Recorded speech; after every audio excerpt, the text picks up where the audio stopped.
小美人这么快就醒了，也好，醒了玩更带劲儿。我想起来了，在回到崔家之前，这个男人潜入老宅，差点玷污了我。我用尽全力打伤了他，方才逃脱。我不是已经死了吗？难道我重生了吗？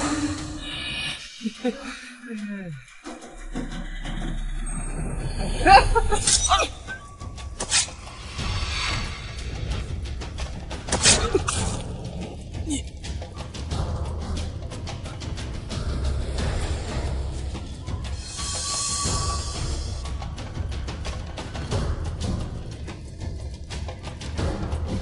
看来是老天有眼，给了我重活一世的机会。冤有头债有主，前世他们欠我的，是时候还了。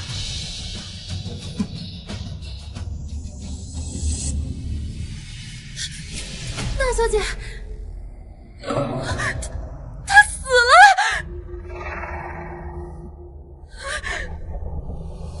嘘，你的声音太大了，吵得我耳朵疼。大小姐，你怎么能杀人呢？要是让相爷知道了，你可就惨了。你那位相爷，怕是没有机会知道了。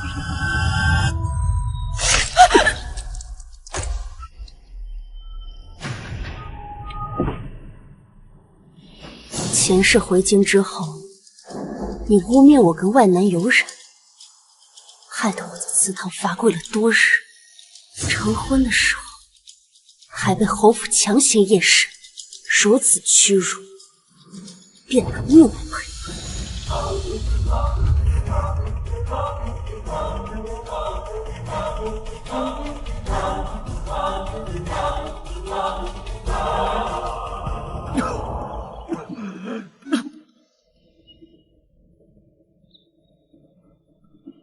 哎，崔大小姐，殿下说不想见你，你怎么又来了？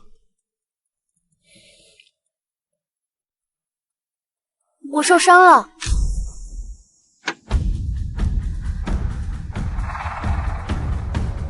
哪里受伤了？何人杀了你？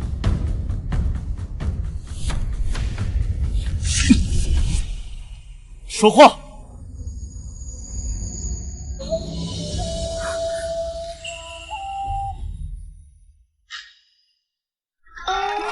那个，属下想起来有人约我喝酒，我先走了。你一个未出阁的女子，抱着我成何体统？还不快松开！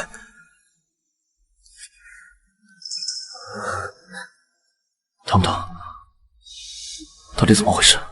这不是我的血，伤害我的人被我杀了。什么意思？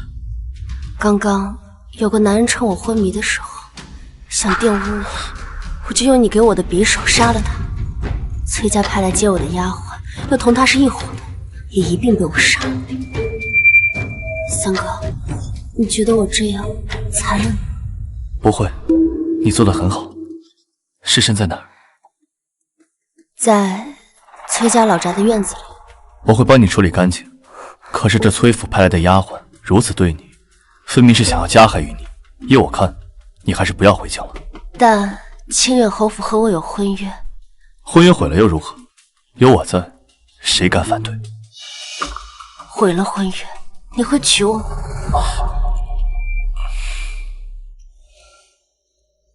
我肯定是要回京城。崔文洛，你先听我把话说完。我做了一个很长的梦，梦里我嫁给了李木泽，但他早就跟我的二妹崔馨儿暗通款曲，还给我加上了通奸的罪名，害死了我。我还知道我的母亲就是被崔馨儿母女害死的，我的灾星之名也是他们给我安上的，所以我要报仇。三哥，你会帮我吗？好。你就这么答应了？你不怕我是胡言乱语吗？你想杀谁都可以，但是别脏了自己的手。三哥，你跟我一起回京城吧。你的毒能解，虽然我还没有找到那个能解毒的神医是谁，但他就在京城。你怎么会？我怎么会知道你中毒？我还知道你不喜欢我，都是骗我的，所以你休想摆脱我。谁说我喜欢你了？我只是把你当做妹妹罢了。哦，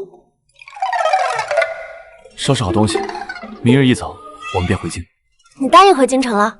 我只是在南方住腻了，想要回京城待一段时间，并不是为了你。好，好，好，不是为了我，我在你的心里微不足道，行了吧？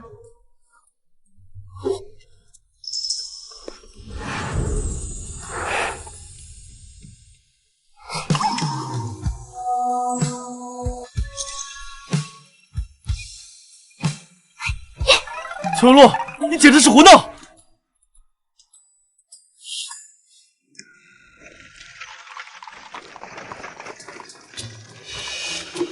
三哥，回京之后，你是不是就要住在宫中或者王府了？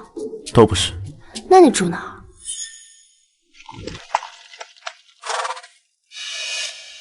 殿下，到地方了。下车吧。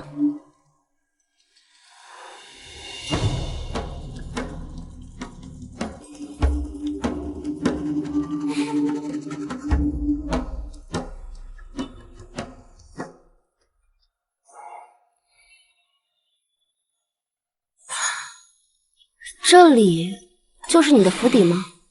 可我怎么看着有点眼熟啊？崔大小姐，眼熟就对了，那儿就是崔府的隔壁。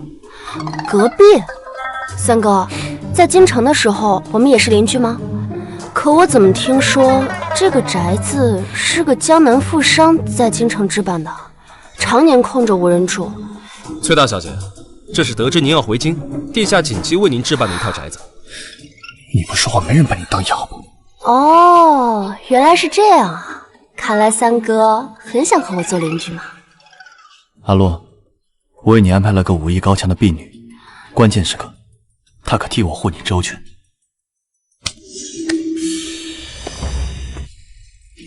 奴婢锦绣，见过崔大小姐。太好了，我正愁府里没有信任的人可用呢。回到崔府，遇到任何麻烦，记得及时寻我。嗯，去吧。阿洛，万事小心。知道了。殿下，您明明深爱着崔大小姐，为何不告诉她呢？在我体内的毒没有解开之前，我是不会向她表明心意的。我不想她的余生被我拖累。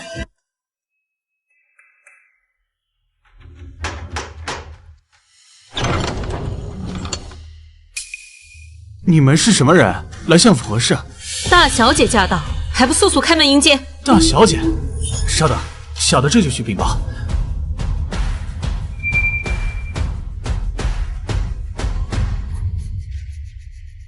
娘，你派出去的人能得手吗？不管他得不得手，只要有翠儿在，我都会让他名声尽毁。说的是。走吧。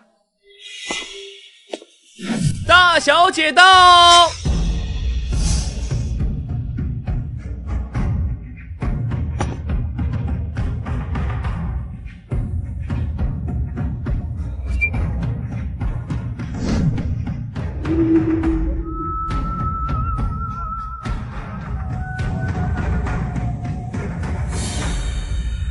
见过祖母，见过父亲。奴婢见过老夫人，见过崔相。崔文洛，我娘她也是你的长辈，你怎么不给她问安？父亲，我是相府的嫡长女，需要给府里的姨娘问安吗？从前好像没有这个规矩啊。你说谁是姨娘呢？我娘她是正头夫人。阿洛，你母亲过世之后，府里需要新的主母操持事务，我便扶了柳氏做正妻。往后你要叫她一声母亲。哦，原来是被扶正了呀，那真是恭喜柳姨娘。不，柳夫人啊！星儿，莫要任性。你姐姐既然回府了，日后你们姐妹必定同气连枝。是啊，星儿，听话，日后要跟你姐姐好好相处。阿洛，你身边这个婢女看似眼生啊。哦，她叫锦绣，是南方老宅里一直伺候我的丫鬟。哦，那翠儿呢？她不是去接你去了吗？怎么没看到她人影呢？她呀，说是跟马夫两情相悦，两人私奔了。不可能，翠儿怎么可能会与人私奔啊？定是你对她做了什么。不是私奔，两个大活人怎么可能凭空消失啊？父亲啊，我与翠儿无冤无仇的，怎么可能会害她？也不知道她是谁的丫鬟，这么没规矩，如此辱没相府的门楣。翠儿原先在我跟前伺候，我看她机灵懂事，这才派她去接阿洛，没想到竟会出这样的事情，我自省。好了，一个丫鬟跑就跑了，不足挂齿。阿洛，你舟车劳顿也辛苦了，先回房休息吧。是，女儿告退。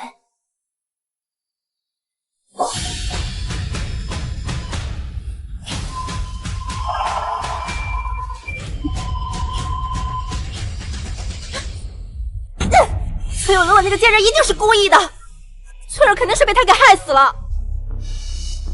是我小瞧他了，原以为他在南方多年不谙世事，只要翠儿说他与外男苟且，怎么着都能扒他一层皮。没想到他居然釜底抽薪，直接让翠儿给消失了。这翠儿可是您一手培养起来的亲信，这笔账不能就这么算了，我们一定要让他付出代价的。她的容貌和她母亲当年相比更是美貌，李慕泽见了她，未免不会心动。娘，我以后是一定要嫁给慕泽哥哥的，你要帮我想想办法呀，娘。急什么？如今他都已经回府了，你还怕没有机会对他下手？只要找个人偷走他的贴身衣物，随便塞到哪个男人的手里，那他和男人苟且的事不就百口莫辩了？还是娘你有办法。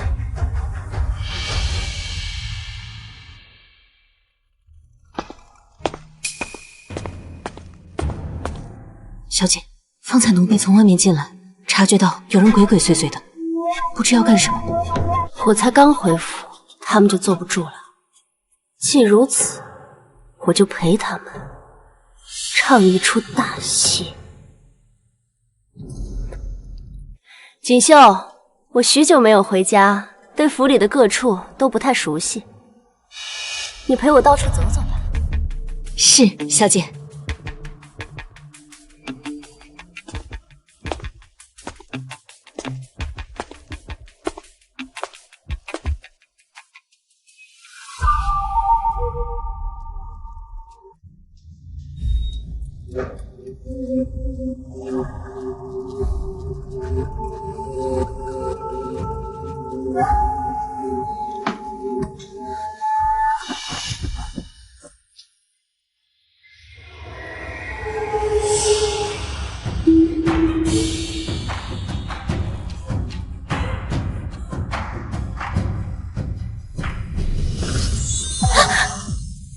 大小姐，你来我房里做什么？奴婢来替您打扫房间。你手里拿的是什么东西？没什么。小姐，您看，原来打的是这个主意。不是，府里遭了贼人，可不是小事。锦绣，将此事传扬出去，务必让所有人都知道。是。小姐，饶了奴婢吧。何事闹得沸沸扬扬，上上下下都在议论。姐姐怎么一回来就闹得家宅不宁啊？难怪大家都说你是灾星，克死了自己的生母。星儿，不得胡言。我又没说错。阿洛，你这是在做什么？祖母，这家奴在我房内闲妾，人赃并获，被我抓到了。依相府的规矩，必须严惩。柳氏，我记得这个是你的丫鬟吧？回母亲，是的。阿洛，是不是有什么误会啊？清河他怎么可能会偷你的东西呢？我是看你刚回府，怕你东西不够，特意派他去关心你一下的。锦绣，我家小姐的玉镯子都戴在她手上，这就是夫人所说的关心吗？夫人，奴婢是冤枉的，是大小姐故意栽赃。身为家奴，不仅偷盗，还敢攀咬主子，我看啊，你是不见棺材不落泪。锦绣，将他的手指一根一根都掰断。什么时候肯说实话，什么时候再停下。是。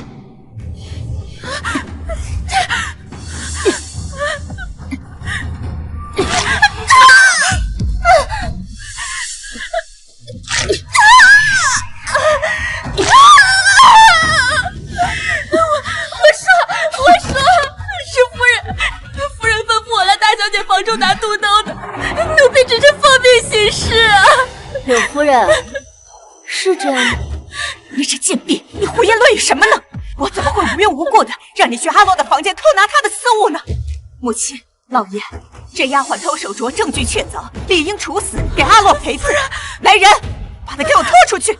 杀他，何必这么麻烦？不要！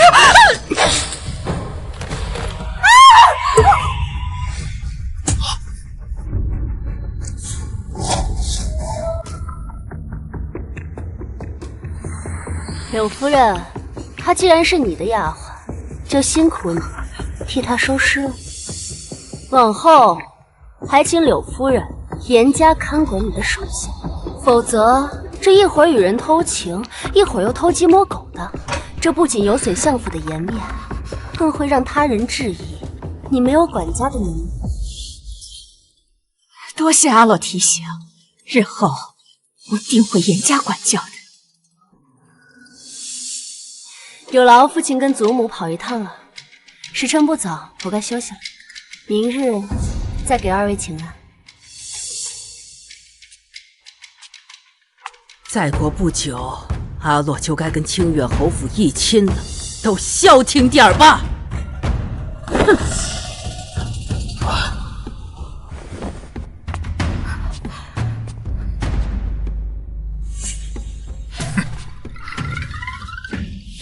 母亲，他竟敢当众行凶，他就是故意的。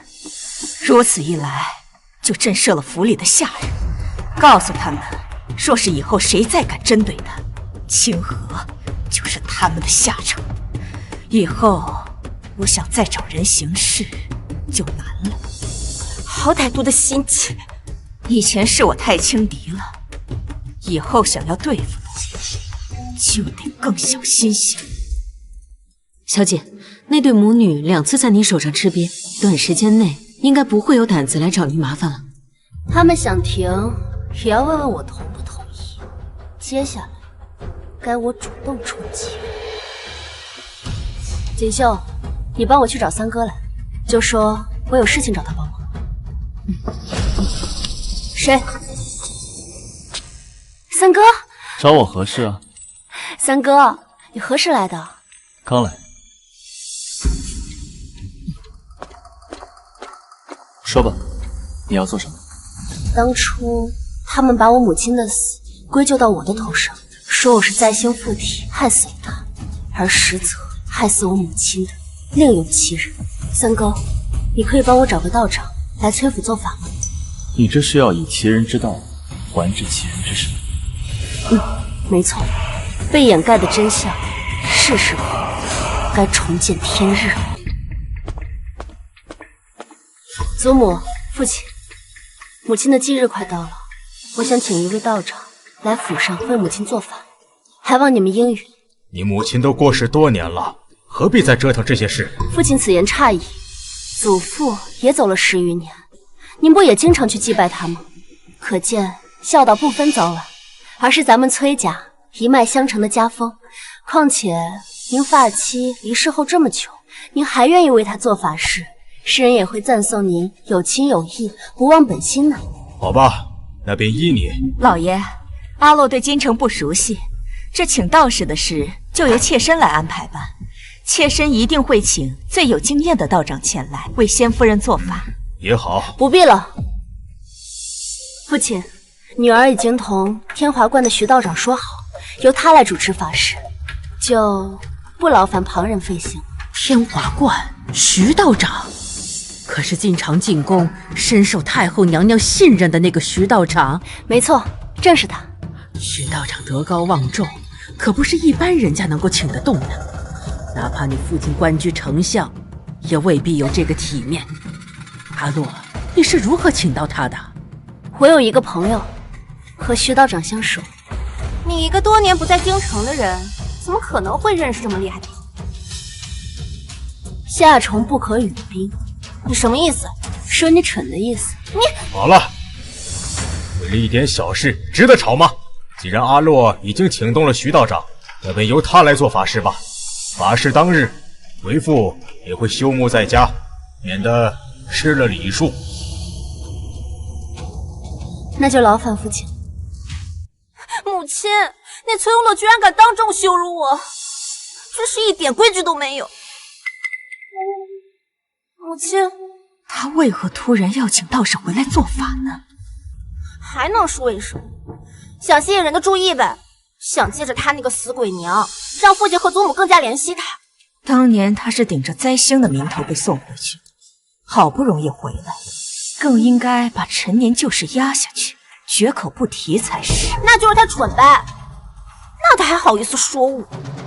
殊不知这么一来，只会让祖母和父亲更加厌恶。我派出去的2个心腹都折在他手里，一个血溅当场，一个下落不明。你还真的觉得他蠢吗？那娘，您的意思是？但愿是我多心了。哎呀，徐观主来了，快请进。小女未跟家中商量，就擅自将您请到府上来，叨扰到您了。崔相大人客气了，能为崔家仙夫人做法，乃是贫道的荣幸。况且崔大小姐一片孝心，令人动容，贫道是乐意至极呀。都说徐道长脾气古怪，目中无人，怎么今日这么随和？徐道长，家母生前的住处就在这南边的院子里，请随我来。请。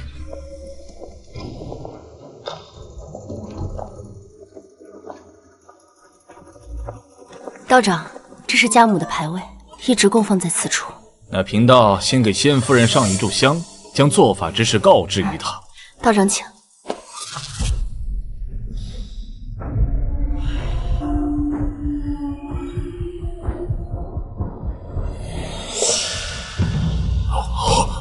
不好，香断了。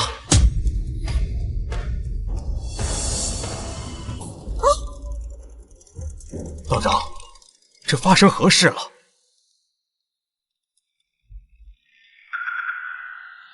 香火尽断，乃是大凶之兆，说明这屋子里怨气不散，仙夫人魂魄难安呐。我知道了，一定是他。崔文洛，当初你克死了自己的母亲，他一定恨死你。如今你回来，他才会怨恨难消，纠缠不休。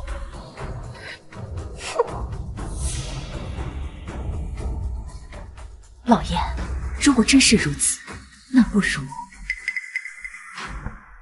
哎，崔二小姐此言差矣。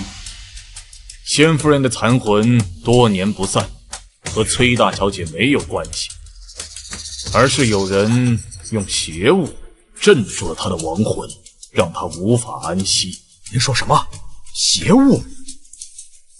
那这邪物在何处？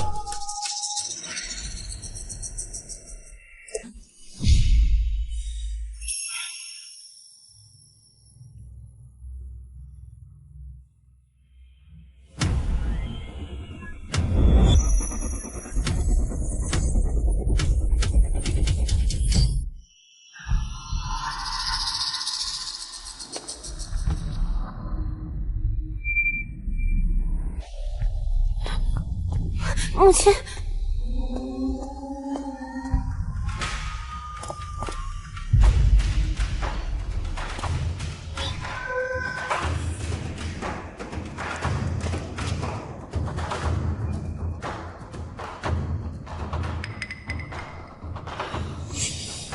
道长，这棵树是有什么问题吗？罗盘指向此处，我怀疑树下必有隐情。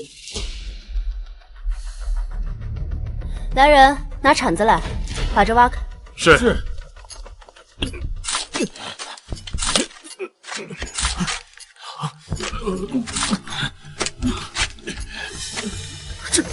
这是。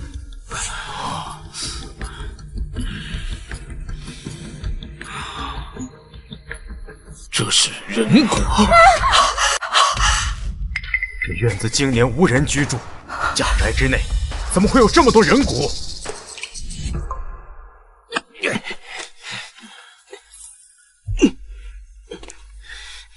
住在隔壁果然不一样，三哥如今来崔府，如入无人之境。这些骨头都是从哪里找来的？本王心狠手辣，谁招惹我不仅要杀了他，还要将他扒皮抽骨。所以，你要是害怕的话，就离我远一点。是因是果，是劫是缘，是宿命纠缠，前尘如幻，此生不堪不该一。你放肆！你还是这么可爱。我知道你不会滥杀无辜的，这些人骨定是十恶不赦之人的。明日我便让柳氏自食恶果。人骨？这上面的生辰八字不知是何人的。这上面的生辰八字是我母亲的，会被记在这根骨头上。这是锁魂阵，这些人骨的主人生前多半是屠夫武将，手染鲜血，命中带煞。如今跟仙夫人的生辰八字关联，会困住她的亡魂，令其不能投胎转世。究竟是谁用这样恶毒的计策，要困住我的母亲，就连她死后都不肯放过。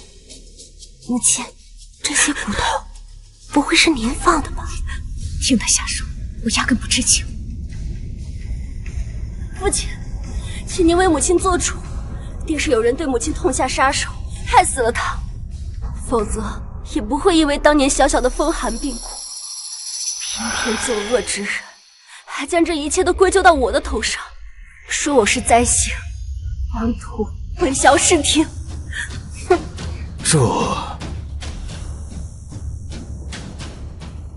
阿洛，灾星一事是天华观的另一位道长亲口告知我们。天华观的道长法力高深，我们自当听信。说崔大小姐是灾星的是哪位道长？这就记不太清楚了。我记得，他姓邱。天华观只有过一位邱道长，几年前他滥用邪术出了人命，被我知晓后将他逐出道观。此人经术不正，还望崔相国和夫人莫要轻信此人。邪术？那会不会这锁魂阵就是拜他所赐？不是没有可能。柳夫人，没记错的话，这位邱道长就是您请到府上的吧？崔文洛，你胡说什么？休想污蔑我母亲！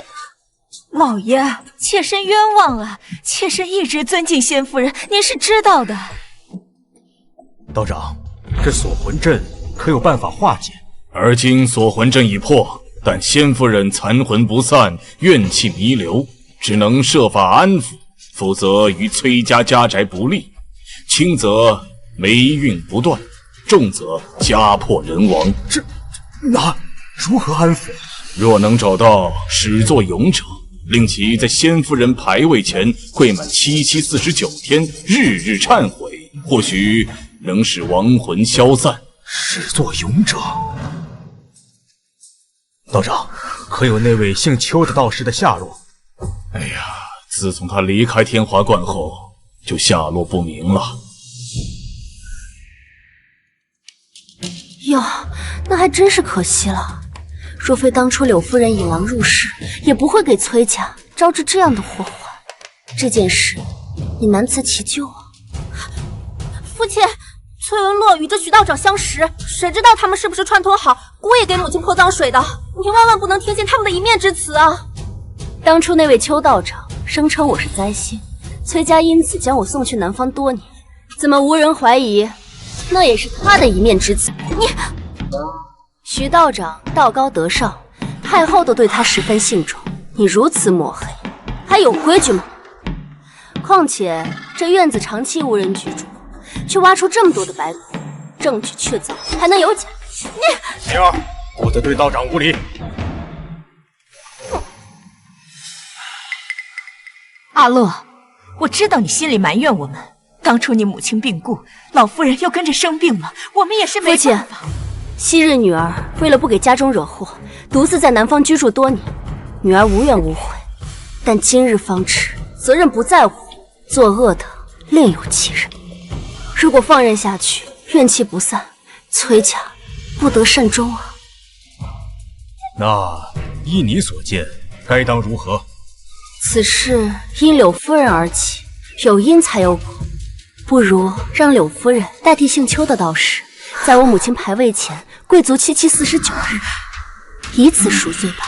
阿洛，我好歹是你的长辈，你怎么能这么歹毒啊？我这么提议都是为了崔家好，宁可信其有，不可信其无啊！父亲，我不是灾星，我没有害死母亲，请您相信我，不要让我走。阿洛，听话，你是崔家的大小姐，不能只想着自己，不顾崔家其他人。既然道长已经说了，自有他的道理，宁可信其有，不可信其无啊！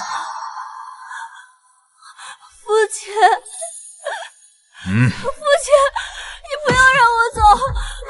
父亲，父亲，你不要让我走！父亲，不要让我走！父亲。柳夫人，你如今已经是正妻了，应该不会只顾着自己，不为着崔家的满门兴衰吧？文洛是故意的，他是为了找我报仇。那既然道长也说了，这是化解怨气的办法，就这么办吧。刘氏，你先准备一下，从明日起往后49天就来这里。老爷，妾身还要操持家务，若耽误了这么久，那府上上下不就乱套了吗？不如这样，之前是妾身身边的刘妈妈向妾身推荐的邱道长，这49日不如让刘妈妈代替祭拜，您看如何？也不是不行，只是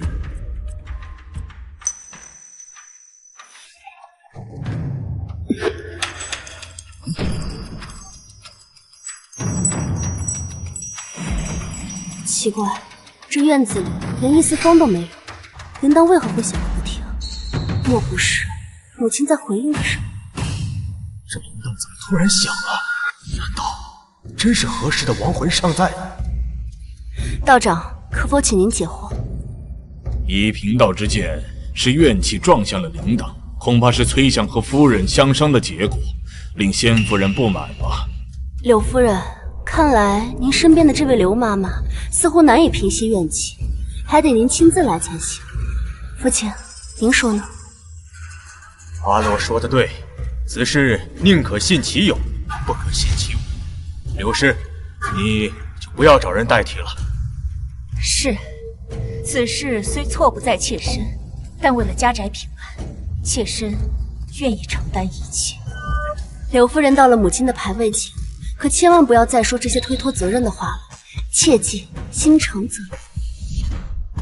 至于这府中的事务，父亲，女儿不是回来了吗？往后若要嫁人，也是要做当家主母的。柳夫人不便之时，女儿可代替掌家，也当提前积攒经验了。有你祖母坐镇，这府中事务定不会错乱了。岂用得着你一个孩子操心？崔少官至丞相，聪慧绝伦，岂会猜不到当年母亲的死和我被送走的事都与柳氏有关？可他却如此提防我，分明是要维护柳氏。徐道长，今日之事做得不错，这是给你的赏赐。殿下客气了。昔日天华观弟子无德，害得崔大小姐在外流落多年。今日贫道所为，只不过是拨乱反正，怎敢领赏邀功啊？收下吧。本王知道徐道长是一个正直良善之人，帮着本王编排故事，属实是难为你。那就多谢殿下了。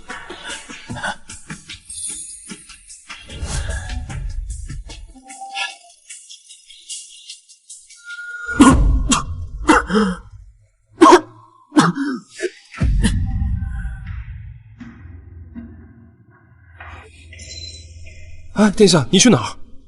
我去看看。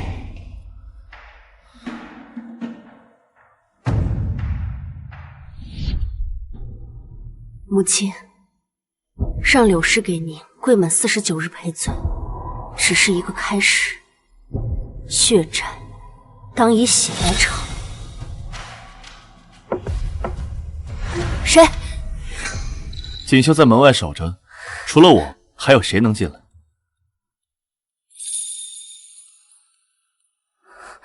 三哥，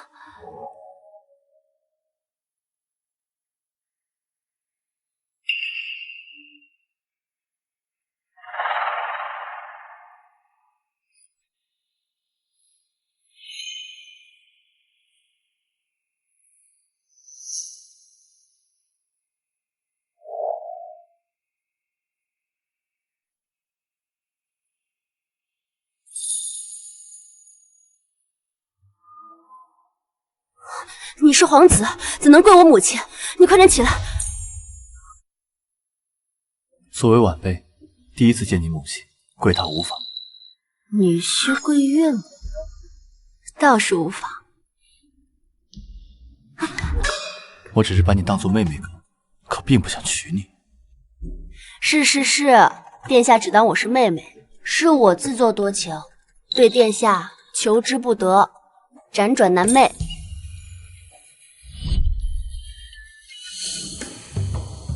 母亲在天之灵，求母亲保佑我，早日捂热殿下这颗冷硬如石的心，祝我和他早日修成正果。不准胡说！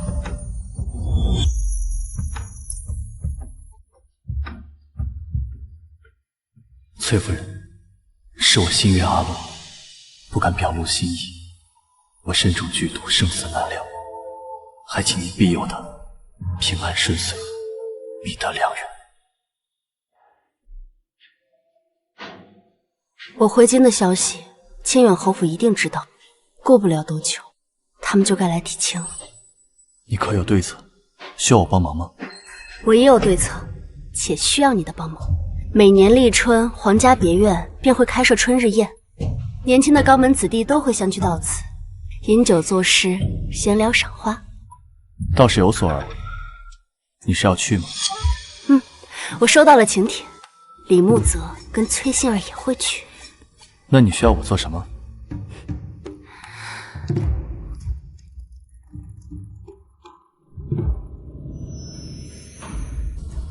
好，放心，保证完成任务。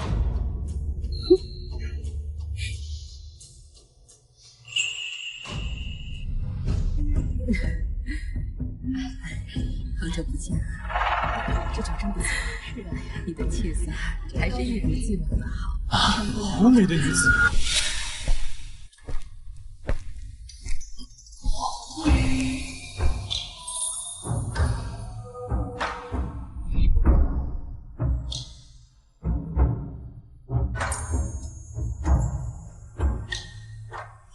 哇，好美的女子啊！那位姑娘是谁？看着有些眼生。不知道啊，她是跟崔馨儿起来的，莫非就是崔相国府中那位刚回京城的长女崔文洛？她就是崔文洛。没想到多年未见，他出落得这么美。李兄，这位想必是你的未婚妻吧？好福气啊，真是羡煞旁人呐！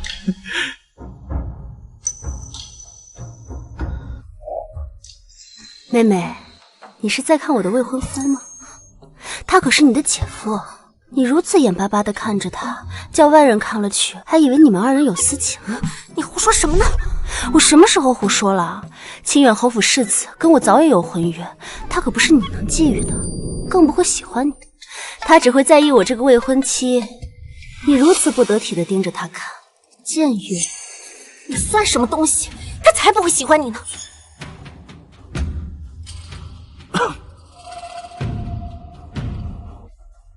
发生何事了？不知道啊，看着像姐妹相争。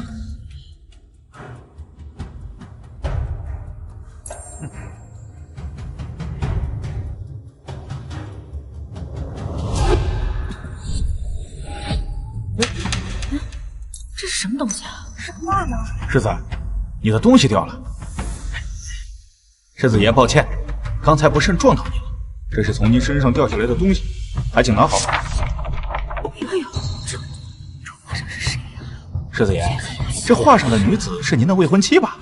听闻崔大小姐回京了，想来两家的婚约也是提上日程。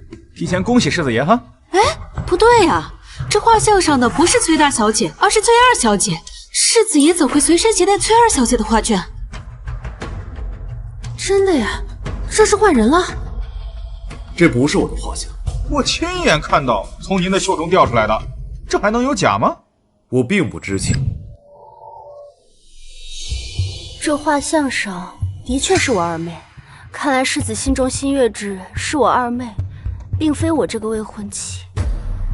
崔大小姐，我并未移情别恋，这画至于从何而来，我也毫不知情。你不必解释了，难怪刚刚妹妹一直警告我，让我认清自己的位置，说我在你心里什么都算不上，她才是你的心中所。我何时说过？崔文洛，你血口喷人！你刚才那么呵斥我，大家不都听到了吗？我是听到了，崔希儿对崔大小姐说她算是个什么东西这样的话。她这是趁崔大小姐不在京中抢走了姐夫。如此看来，崔大小姐真是可怜。我并非强人所难之人，既然你们二人心意相通，互相爱慕，我便退出，成全你们。今日，我想请在场的诸位做个见证，我崔文洛和清远侯府世子的婚约就此作罢。往后，世子若要跟我二妹重新定亲，我定当同意，绝不阻拦。崔大小姐也太大度了，被未婚夫和妹妹这样对待，还能如此慷慨大度？哎呀，可不是嘛！我不同意。你我的婚约是你母亲生前定下的，父母之命，岂能说废就废呀？我母亲如今已经病故，现在是由二妹的生母柳姨娘扶正掌家。柳姨娘跟二妹多次在家中称道世子，贤德高雅，堪为良配。想来你二人的婚事，她是没有什么意见的。什么柳姨娘？我娘那是正头夫人。崔文洛，请你注意你的言辞。哦，是我久未归家，一时没改过来。我还是很感念柳夫人的。昨日天华观的道长去崔家替仙母做法，他说我母亲遭人迫害，亡魂不散，需有人在她的碑前跪上749日才能化解。柳夫人高义为了崔家兴盛，愿意做忏悔之人，她的付出我敏感五内。原来仙夫人不是病故，是被人害死的。柳氏哪里是主动忏悔，分明是害怕亡魂索命，下得去赎罪了。这母女俩没一个好东西。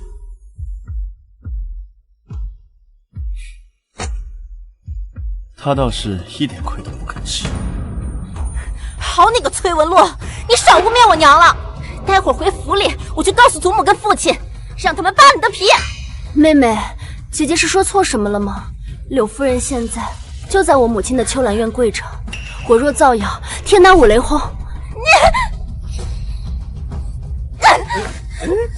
二小姐怎么走了？气势带坏了似的。崔大小姐，世子还有何事？我不同意解除婚姻。至于您刚才说的事情，崔相大人定明察秋毫，证明我清白。何人吵闹不休？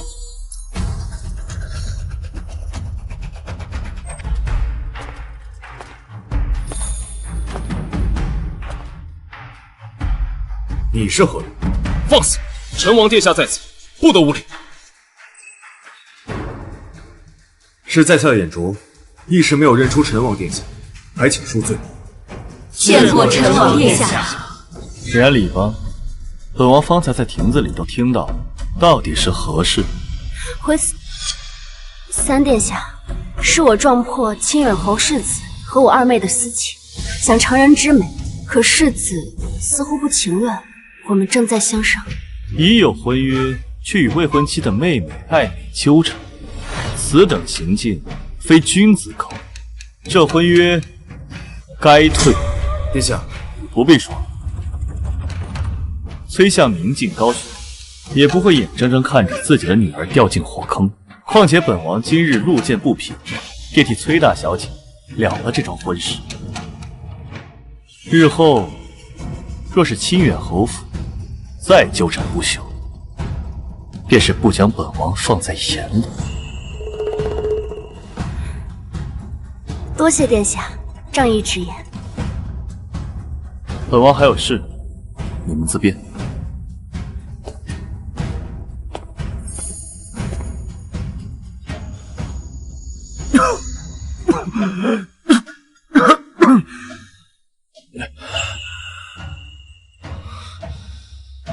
幸好我今日替他解除了婚约，不然我这副身体不知能撑到何时。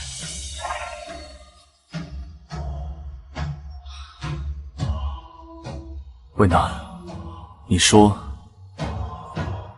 日后他若是遇人不淑，谁能替我护着他？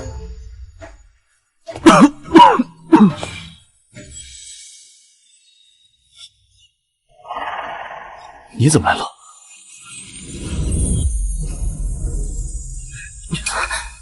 你这是做什么？若是被人瞧见了，女孩子的清誉还要不要了？若是被人瞧见，我就大肆宣扬出去说，我跟三殿下情比金坚，情难自扣。三殿下说了，非我不娶。不喜欢你，反正不是男人对女人的喜欢。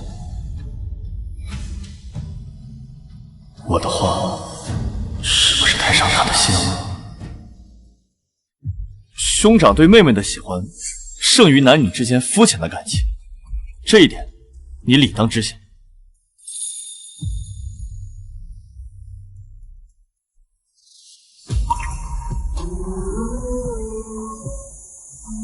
三哥，你一定能解毒，早日恢复健康。无论多难，我都会陪着你。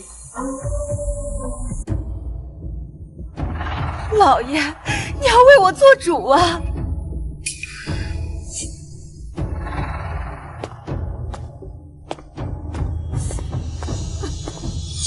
孽障，给我跪下！这是发生了何事啊？何事？妹妹说你在春日宴上当众悔婚，还诋毁柳氏，让人以为是她害了你母亲。在你眼里，还有我，还有崔家吗？老爷，如今外面谣言四起，妾身不想活了。阿洛，我到底哪儿得罪你了？自打你回府之后，就处处针对我，现在还要坏我和你妹妹的名声。我还以为柳姨娘会感激我呢。二妹和世子早有私情，我当众退婚，才好换二妹嫁过去。这婚约不能换人。祖母，这是为何？传出去，外人会非议我们崔家苛待长女，家风不正。你父亲在朝为官，最是需要文人清流的支持，不可失了风骨和名声。阿洛，你照常嫁进侯府，对外就说那画像的事是有人为了离间两家关系故意为之，于崔家与侯府都有交代。于崔家于侯府都有交代，唯独对我没有交代。祖母就没想过孙女嫁过去，皇后会不幸吗？阿洛，大局当前，不是你耍小性子的时候。那恐怕晚了。成王殿下已经帮我退婚了。你说什么？陈王，此事怎会牵扯到陈王？陈王殿下知晓了二妹和世子的私情，便当众斩断了这段孽缘。他还说，父亲您明镜高悬，定不会将我这亲生女儿推进火坑。祖母是老糊涂了，可父亲您最明事理啊，怎会不替女儿考虑呢？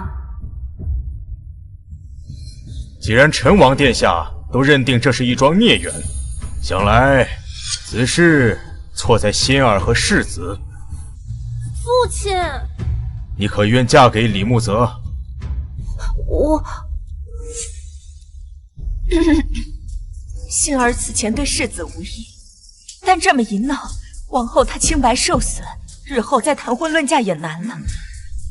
不如让杏儿嫁到清远侯府去吧。女儿听父亲和母亲的。那就这么办吧。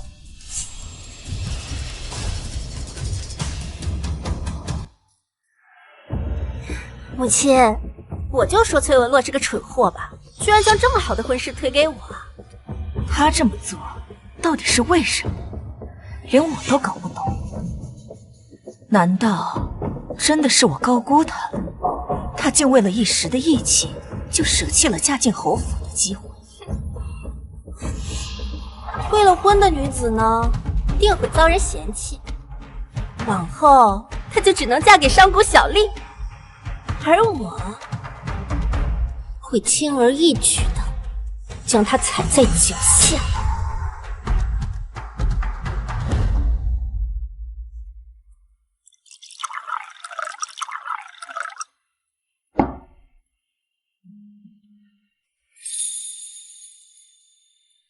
你梦见李慕泽和你妹妹前世害了你，为何还要撮合他们在一块儿？不是我，也会是其他的女子。与其让一些无辜的女子遭受他们的迫害，不如让他们相互祸害。说得对。况且，崔仙儿真的以为清远侯府是那么好进的吗？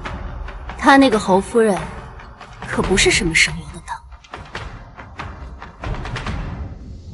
平日里你惦记崔心儿，我可以睁一只眼闭一只眼。春日宴是什么场合？你竟把她的画像随身携带，闹得人尽皆知。现在好了，婚约作废了。娘，我跟你讲过无数遍，那个画像我真不知道从哪来的。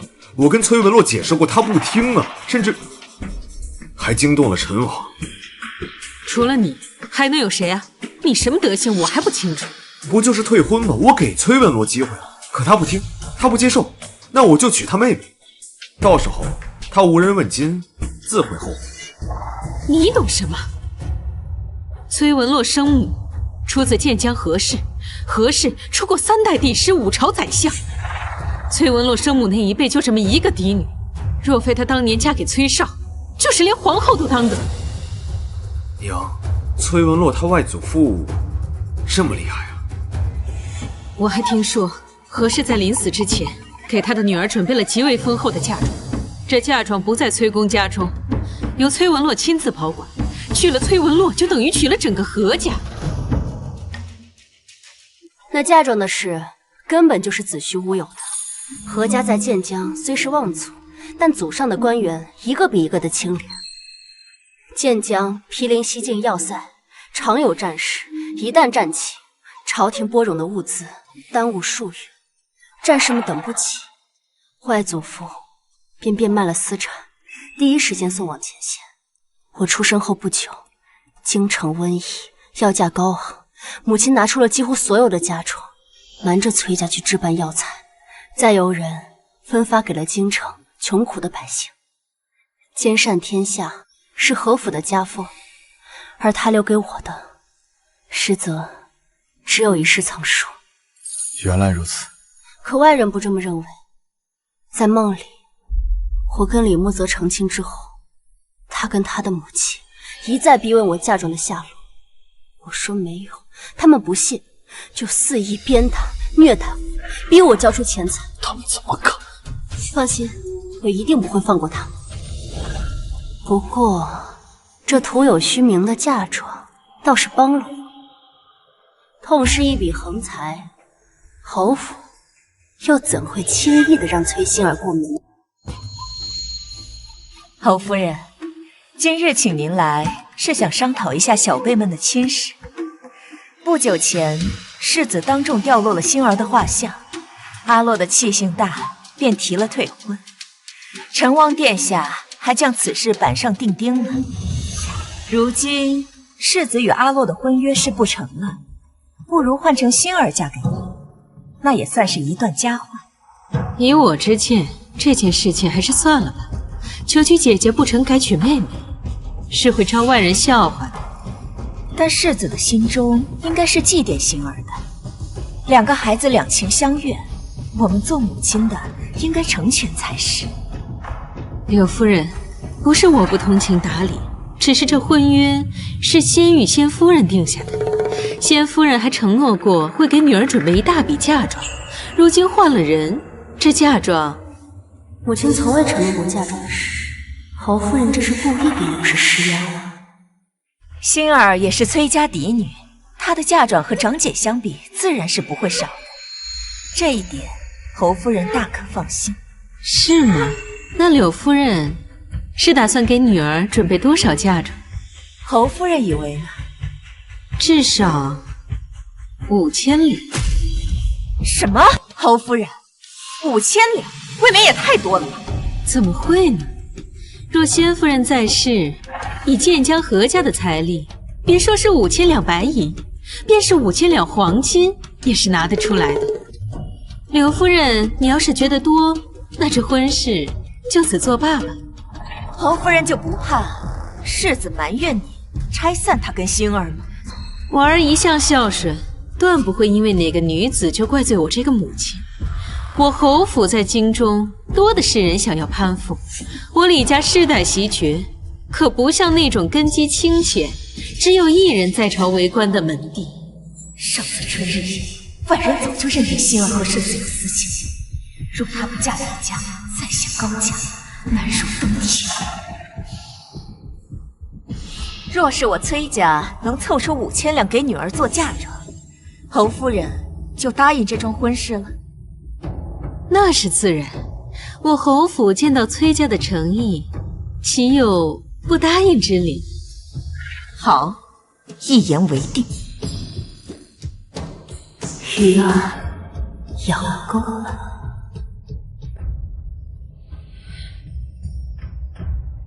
娘，5000两银子呢？咱们拿得出来吗？拿不出也得拿。要是嫁不进侯府，你这辈子名声就全毁了。外人会说你勾引姐姐的未婚夫，被人亵玩却高攀不上，偷鸡不成蚀把米面。那可不行啊！娘，你一定要帮帮我。都怪何氏，当初给侯府夸下海口，养大了侯夫人的胃口。那崔文洛的死鬼娘没留下点什么吗？何氏嫁到崔家时，嫁妆的确颇丰。当时人人都说是你父亲高攀了她，可是没过几年，那些嫁妆就都不见了。他对外人说，他把他们安排好了，以后会留给崔文洛。但是这么多年过去了，谁都不知道那些财物的下落。这对母女可真是刁钻，什么好东西都藏着掖着，不然我们还能找机会占为己有。待会儿你跟我去库房里找找能变卖高价的东西。目前能凑足5000两才是最重要的事。好，二位，掌柜的，你帮我看一下这些东西能值多少钱？好。这把折扇是前朝的，能值50两。那这玉佩呢？这是一块羊齿玉，但质地一般，能值30两。那你再帮我看看这匣子的珠宝呢？这些珠宝加起来能给个100两，全部加起来一共是180两。娘，我们翻箱倒柜找这老半天，好不容易找出来这些东西，竟然还不足200两。这样下去，我们能不能凑够那5000两啊？二位这是在筹钱吧？在下如果没看错，二位应该是崔府的女眷吧？是又如何？若是你们着急筹钱，在下倒是有一个提议，就是不知崔家愿不愿意割爱了。什么意思？听闻崔府有一幅松柏贺寿图，上面还有御笔题字，坊间有不少达官贵族都想要买这幅画的真迹。那可是御赐之物，岂可随意摆卖？夫人有所不知，御赐之物在民间流通的不在少数，越是稀缺难得，越是有人愿意一掷千金呐。那幅松柏贺寿图，如果拿出来卖的话，能卖到什么价钱？约莫能卖5000两。娘，如果那幅图能拿出来卖，我们是不是就能……只是要让宫里知道，可能会遭杀身之祸。陛下日理万机，怎么会知道这些小事？再说了，这买方他也不敢大张旗鼓呀，只不过是为了私自收藏，品鉴自留，传给后人。待100年之后，那会有谁知道这字画传给哪家呀？是啊，娘。容我再想想，我考虑几日再答复你。好，小的在此恭候。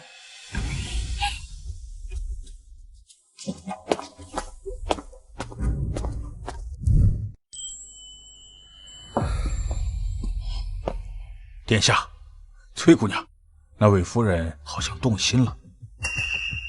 做得不错，待到事成之后，本王必有重赏。能为殿下做事，是小人的荣幸。退下吧。是。阿洛，你此前生长在南方，既然知道这对母女经常来这间当铺进行典当，你这本领可当真不小。知己知彼，百战不殆。那你猜猜，你的这位继母和你的妹妹会不会铤而走险，典当御赐者？我猜他们一定会。娘，你还犹豫什么呀？你没听见那掌柜说了吗？这幅画能卖5000两，有了这银子，我就能如愿嫁给穆泽哥哥了。那幅画是皇上御赐给你祖母的贺寿图，上边有皇上的亲笔题字，要是被人知晓了，后果不堪设想。那幅画都放在库房多久了，从来都没有人在意过。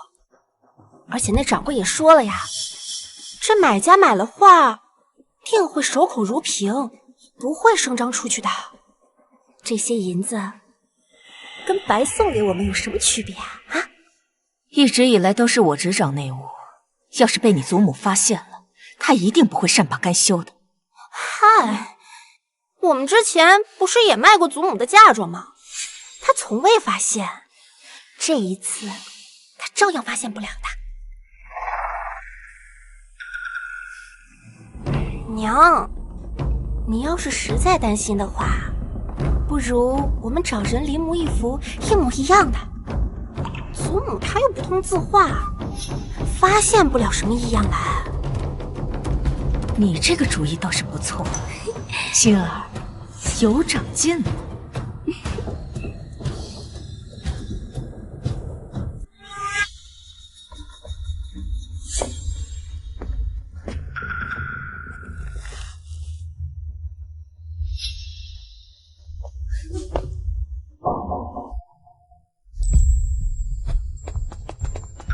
殿下，崔大小姐，刚才柳氏鬼鬼祟祟拿了东西出去了，属下一路跟随，发现他进了一间极为隐蔽的字画铺。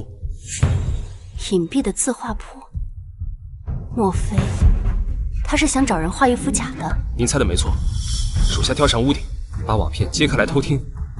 柳氏让那个店铺画的原图一模一样，印章也要一样，让人一眼看不出真假。他倒也不算太蠢，还知道用一副假的来蒙混过关。老夫人就算想看，也未必能看出不一样。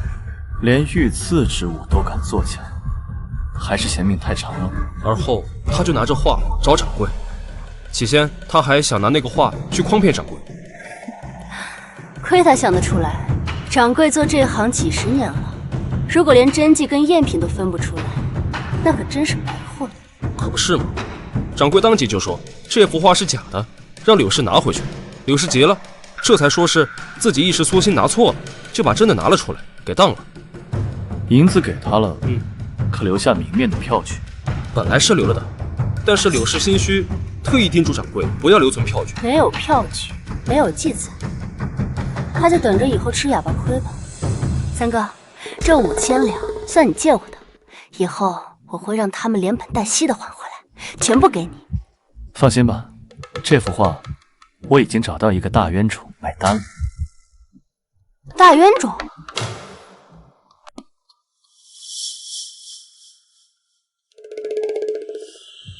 三哥，这真是父皇几年前遗落在民间的那幅画吗？可我记得他说过，那画上画的是白鹤祥云，可这幅是松柏图啊。六弟，你看这印章，是不是父皇的印章？倒是没错，的确是父皇的私印。你再看上面的字迹，是不是父皇的真迹？这倒是没问题。六弟，听闻你前几日在怡红楼喝醉了，抱着酒壶在楼梯上痛哭，被不少人瞧见了。言官一致弹劾你放荡形骸，父皇痛斥了你，让你反省，可有此事？真是好事不出门，坏事行千里。父皇寿辰在即，你若将这幅画买回去献给父皇，就说是父皇遗失在外的墨宝被你找到了，父皇一开心，便不会再斥责你了。哎，四哥，这招真有用吗？当然了，我可是你三哥呀，我会骗你吗？好，我相信你。那这幅画你卖给我呗，多少银子？卖给你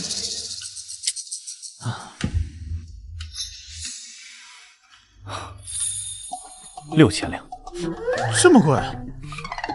我这是看在你是我弟弟的份上，我才贱卖给你的。我可是花了8000两买回来的。你想啊，你若将这幅画献给皇上，那皇上随手赏赐你一件宝贝，那可都是价值连城啊。有道理。三哥，还是你对我最好了。你8000两买的，只卖我6000两。你是我一辈子的好哥哥。好弟弟。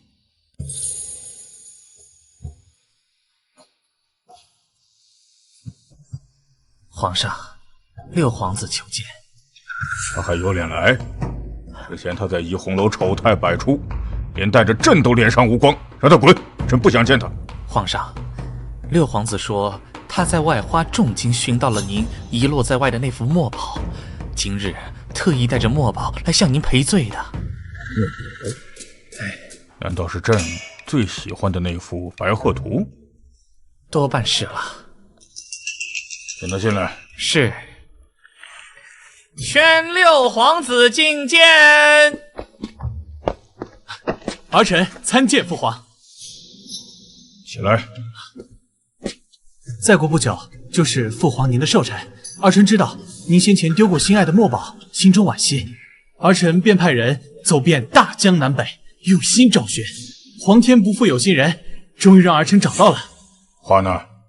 拿来给朕看看。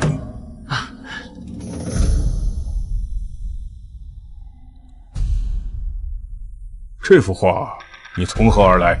是儿臣斥重金买来的。花了多少银子？这说6000两。6000两？朕真没想到，朕的这幅画竟值这么多银两。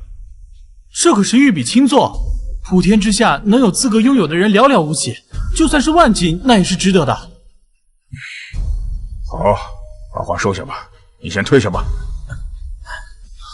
那父皇对儿臣的这份寿礼可还满意？依朕看呐，你的俸禄还是太多了。传令下去，即日起六皇子的俸禄减半，而且无事不得随意出府。父皇，为什么父皇？儿臣哪里做错了？下去。六皇子殿下，请吧。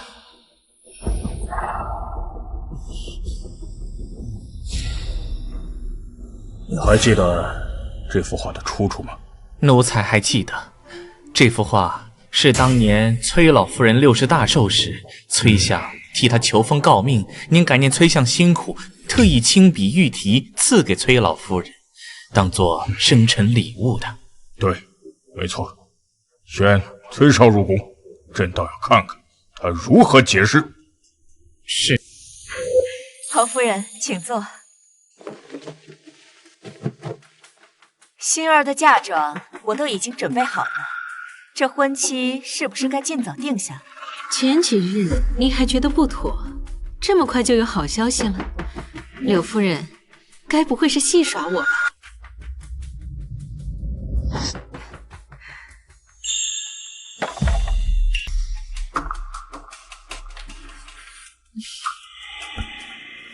崔相不愧为百官之首，崔家家大业大，财力果然雄厚。我为老爷生了3个孩子，没有功劳也有苦劳。心儿的2个弟弟平日里都在书院读书，她是我唯一的女儿，我自然是要她嫁得风风光光的。柳夫人放心，崔二小姐与我儿郎才女貌，般配得很。我这就去找媒婆，尽早上门下聘提亲，确定良辰吉日，好让2人尽早完婚。如此甚好。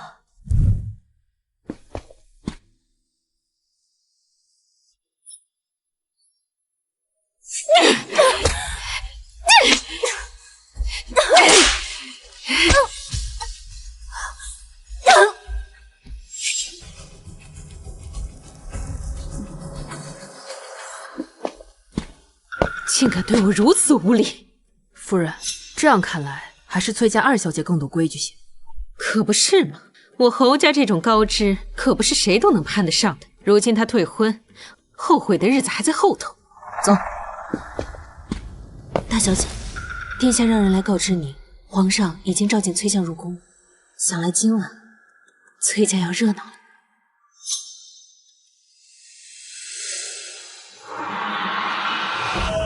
宣丞相大人觐见。老臣崔绍拜见皇上。起来吧。谢皇上。不知皇上召见老臣，所为何事？崔相，可还记得当初你母亲过60大寿，朕亲自作画赐给她的那幅松柏鹤寿图？臣当然记得，皇上亲赐御笔，臣3生有幸。那幅画乃是我崔家镇宅之宝。哦，那幅画还在你家中吗？啊，自是在的。明天把那幅画找来，朕要看看。啊，是。奇怪，那幅画皇上都已经赐给崔家许久了，他怎么突然要看？莫不是发生了什么我不知道的事？臣告退。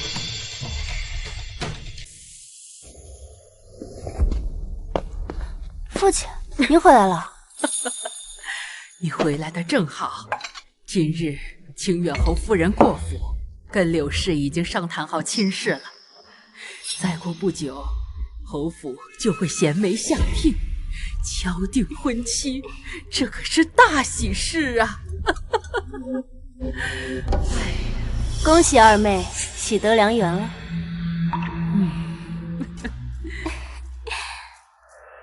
还要多谢姐姐的推波助澜。等我成了世子妃，姐姐若是遇到困难，我这个做妹妹的定会帮衬1、2。你们姐妹和睦，这才是正道。成亲的事稍后再说。母亲，当初您被册封诰命，皇上赐给您的那幅松柏贺寿图，不知您安放在何处了？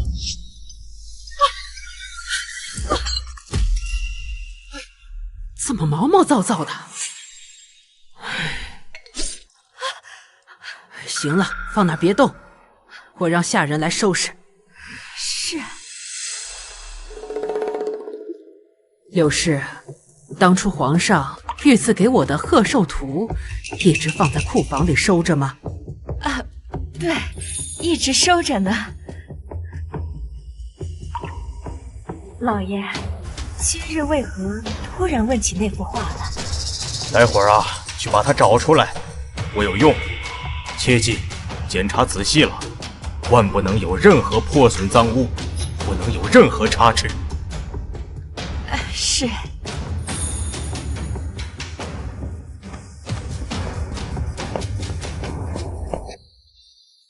娘，这幅图都放了多少年无人问津了，怎么现在父亲突然又想着拿出来？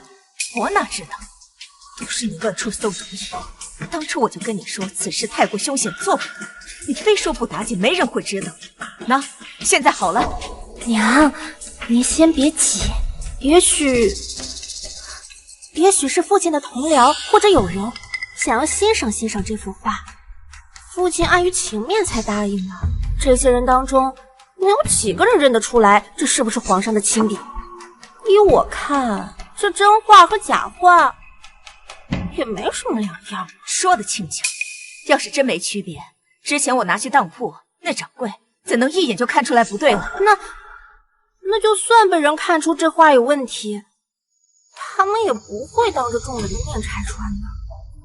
父亲可是宰相啊，他们巴结还来不及呢，怎么会当众说这画是假的？而且这真画在崔家是众所周知的事实，不会有人乱说的。唉，但愿如此了。我这心里呀，慌得很。这事情一旦败露，我们就彻底完了。父亲要那幅画是做何事啊？皇上一时兴起，让我拿回宫中来瞧瞧。是皇上要看的。难不成要收回赏赐？难不成是你在朝堂犯了什么忌讳？怎么会？儿子行事向来谨小慎微，母亲您是知道的，切莫担心啊。这说不定啊，是皇上近日又要作画，要拿旧日的墨宝参考一二，别担心。那就好。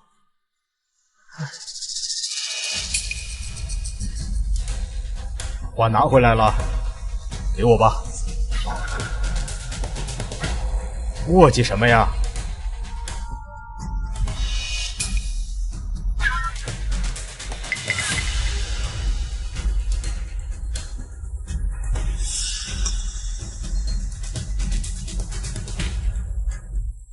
老爷，这幅画可有什么不妥吗？我检查了一下，没有任何污损的地方，并无大碍。那就好，那就好。柳夫人掌家向来周到，自是没什么问题。但明日皇上看到咱们崔家将这幅画保存得如此周全，自然会很欣慰。皇上，柳氏，你现在是当家主母了，何该端庄一些？总是一惊一乍的，有失体统。老爷，你是要拿这幅画给皇上？是啊，当然是皇上要看，不然我为什么这么着急让你找出来？完了完了！柳氏，你这是怎么了？什么完了？你把话给我说清楚。母亲问你话呢，还不速速回答？你说到底怎么回事？难不成画室有什么问题？快说呀！你们都哑巴了吗？亲，这画是伪造，这画不是皇上的真迹。什么？这画是伪造的？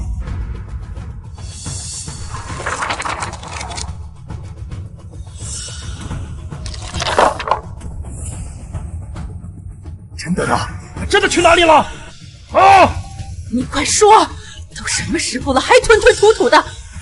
这御赐我的真迹到底去哪儿了？真迹被拿去当铺卖了。什么？什么？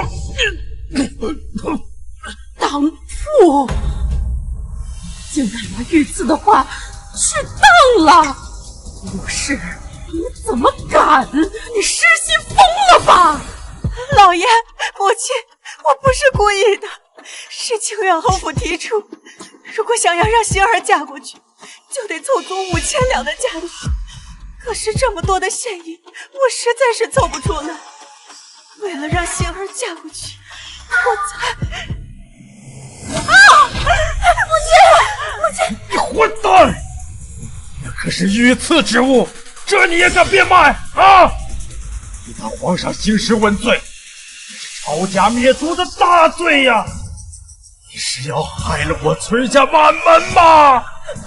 妾身这么做也是为了星儿啊！这幅画在库房这么多年都无人问津，我也没想到皇上会临时起意想要看它。糟了，是不是你卖画的事情被皇上知晓了？皇上这才追究问责。怎么办？应该不会，此事我们做得极其隐蔽，当铺的人也保证过，绝不会将此事宣扬出去的。快，现在立刻去当铺，把画给我赎回来。要是被别人买走了，那就完了。好，我这就拿银票去赎画。且慢，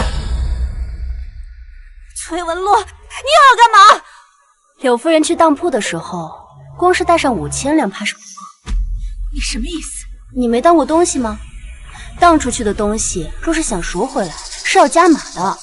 你若是想原价买回它，也要问问店家答不答应。老爷，你去公账上把家中所有现银都带上，若是不够，就带上房契、地契，无论付出何等代价，都要把御赐的画给我买回来。去呀！哎，慢着，切记秘密行事，不可声张，万不能将消息泄露出去，知道吗？好，我知道了。快去！哎呀！哎呦，母亲，没事吧？掌柜的，我前几天卖给你的那幅画呢？我要把它赎回来，快！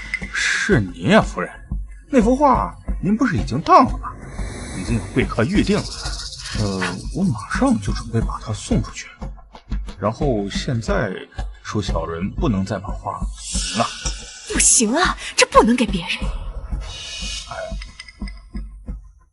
这是5000两，一文不少，快把画还给我。夫人，小人打开门做生意也是为了挣钱，那贵人出的可远不止这5000两。放肆！夫君可是相公，你得罪了崔家，有你后顾之忧。哎呀，夫人，您有所不知啊，那位贵人也是权贵，小的不敢开嘴啊。什么？倒是比崔家还要显赫的门第。那他出多少价钱？我愿出同价。啊，对方愿意出1万两。什么？真是危言耸听！你该不会是落地起价，故意蒙骗我吧？夫人，您这说的哪话呀？您是相国夫人，我小的看，对方真的愿意出1万两。夫人要是不信，我回头把那字画卖了，把那银票给夫人过目。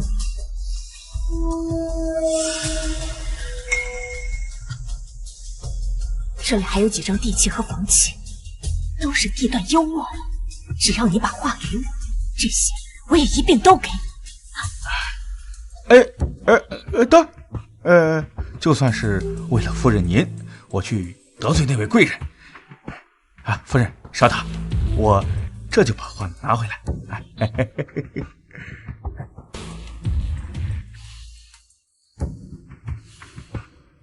夫人，请您过目。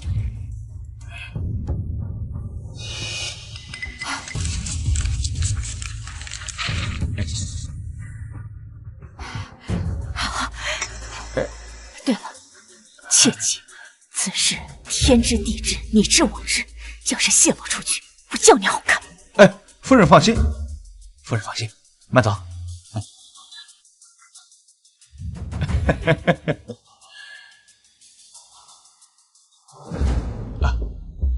殿下，崔家的东西都在这里了。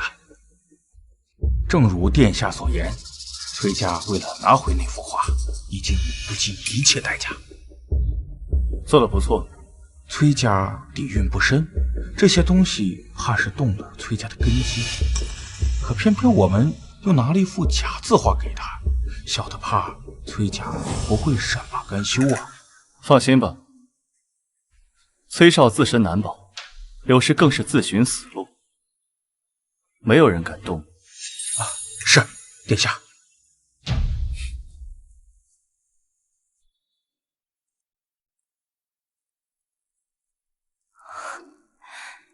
这些都是柳氏为了赎回那幅画给当铺的。没错，现在都是你的了。这怎么好意思呢？不好意思，那我收回去了。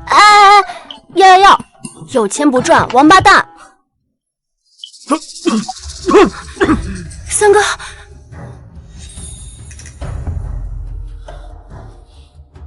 我先回去了。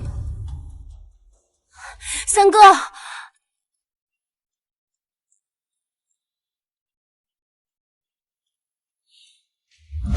锦绣，我让你查的事情，查的怎么样了？奴婢按照小姐的吩咐，四处找走街串巷的乞丐打听，已然知道千机阁在京城的驻点在何处。传闻千机阁无所不知，无所不能，但要找他们办事，需要付足酬劳。这里是5000两，全部给千机阁。我要他们在1个月之内找到神医的下落。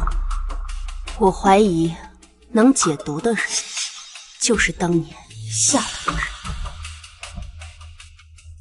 三哥是在12岁那年中毒的，当时宫中的太医嫌疑很大，是否有人告老还乡，或是被革职查办？他们此时又在何处？我想这5000两能让千机阁给我们一个答案了。是。小姐为了殿下一掷千金，若是殿下知道，他的命我真治重治，千金不换。待他解了毒，我报了仇，我便与他共结连理，相守白头。皇上，当年您赐给崔家的松柏贺寿图在此，请您过目。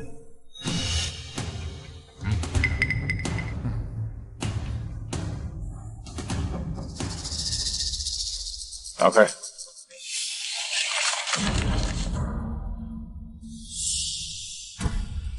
崔相，你当朕老眼昏花，朕连自己的话都认不出来了吗？皇上这是何意啊？老臣愚钝，还请皇上明示。玉存墨宝，你们崔家私下拿出去贩卖啊？还拿一副假的来糊弄朕？崔相，你让朕也太失望了。皇上，老臣岂敢？这些年我崔家将此画细心保管，由内子保管。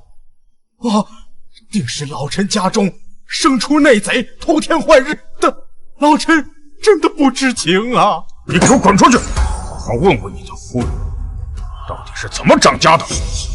吴不扫何以扫天下啊？连个小小的崔府都治理不好，朕看着丞相啊，快是要做到头了。皇上恕罪，老臣这就回去，将来龙去脉查清楚，一定给皇上一个交代。滚！是。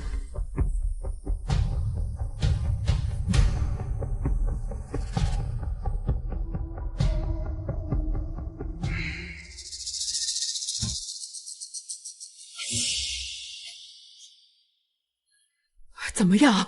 皇上没说什么吧？贱人，简直就是丧门星！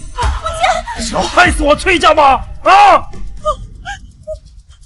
！5000两，还有那么多的房产田产，竟换回来的还是一副赝品！这不可能啊！真记在皇上手上。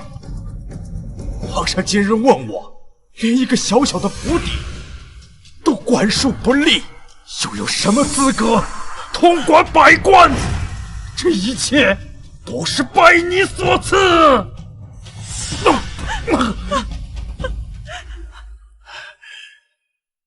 要是何氏在，以他的才华学识，又怎能做出此等荒谬的事啊？当初他突然暴毙，死后又被人下了锁魂阵，定是你这贱人所为！不是我！来人，上家法！我狠狠的打，打到他承认为止！不，老爷，不！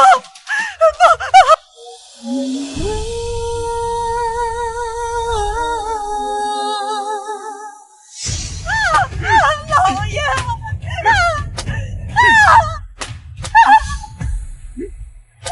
我知道错了。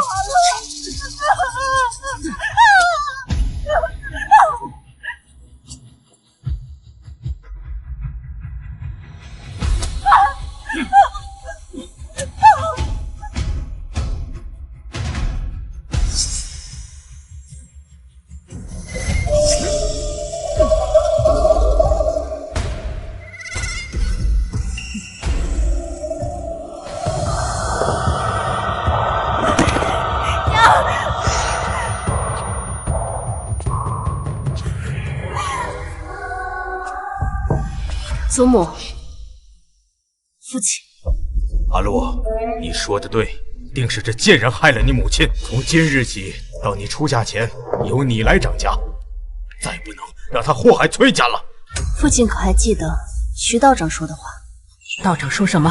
杀害母亲的真凶需在祠堂跪满749日，否则怨气不消，家破人亡。这柳氏只跪了1、2日，便敷衍了事。看来今后崔家还有大患。竟有此事！快把这毒妇押到祠堂，让她磕头忏悔！我要！锦绣，奴婢在，把人带走。是。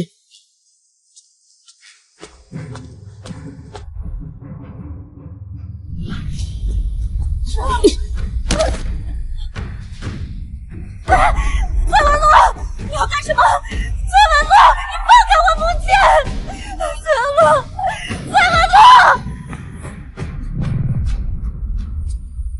我的母亲出生于高门望族，博闻广识，人善慈悲。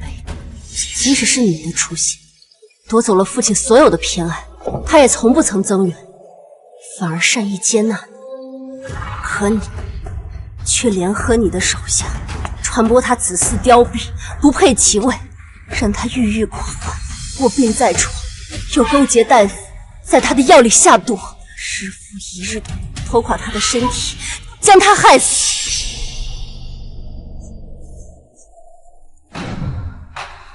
害死他还不够，你又故意给他的女儿安上了灾星的头衔，放逐出府，而后你又伙同你的女儿，将他的女儿蹉跎致死，夺走他们的一切。我没有。柳氏，你的罪状罄竹难书。今日我崔文洛便替天行道，以你之命慰藉我母亲，在天之灵。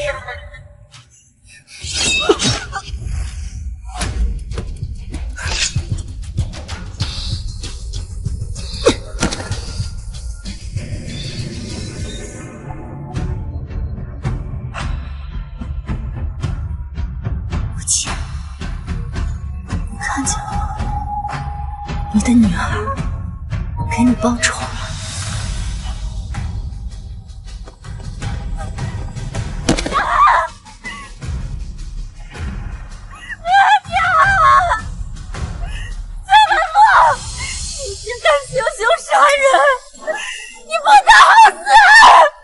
是吗？你放心，就算是死，你也一定死在我前面。现在是你赢，下一个，你猜是谁？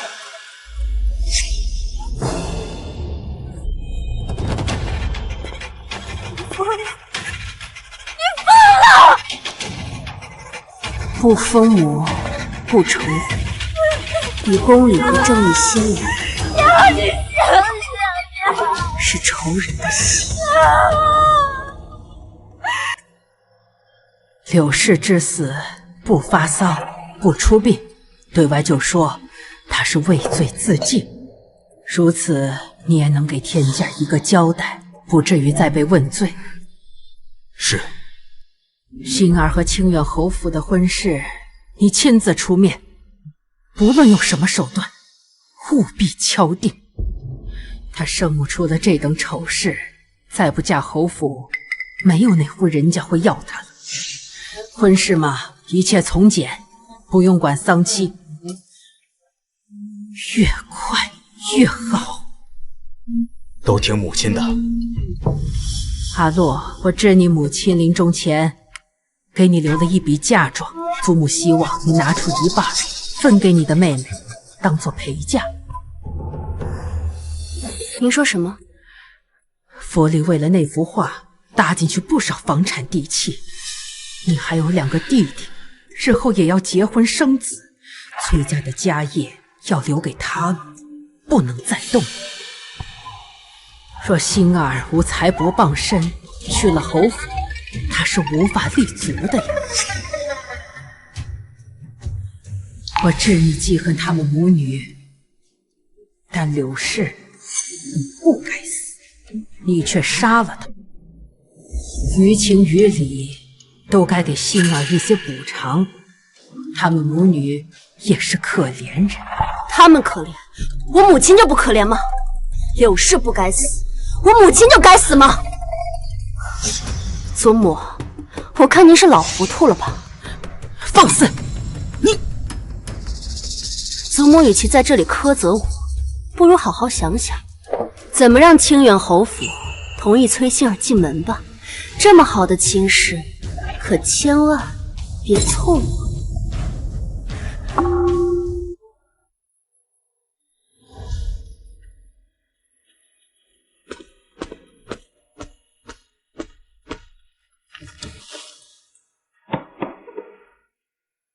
想什么呢？这么出神。三哥，该你的。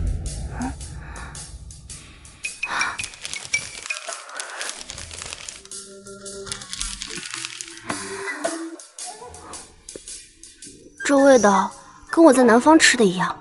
京城也有相似的铺子吗？是我专人派人从南方采买。这么折腾，还说不喜欢我？为了这一包糖大费周章，分明是爱惨我了。你想多了，是我爱吃，买多了怕浪费而已。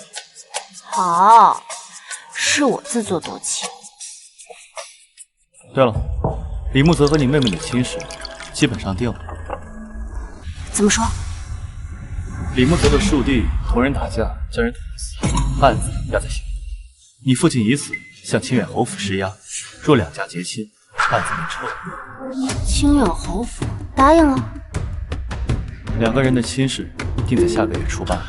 死的是什么人？是一个从青州来京城读书的学子，家境清贫，平日里靠卖字画谋生。前程世家狼狈为奸，手指轻轻一抬，就能碾碎一个普通人的一生。他们还有天理吗？阿洛，你的仇人也包括你的父亲吗？你还记得我跟你说过的那个梦吗？当然。梦里我被侯府虐打，走投无路的时候，也曾向崔家求援过。我想请父亲出面助我和离。然后呢？可他拒绝了。崔少说：“夫者为天，天固不可逃，夫固不可离。”他通知我离经叛道，有辱门楣，要我乖顺服从，并亲自将我送回了侯府，还勒令人对我严加看管。于是我直到死都没能再逃出侯府。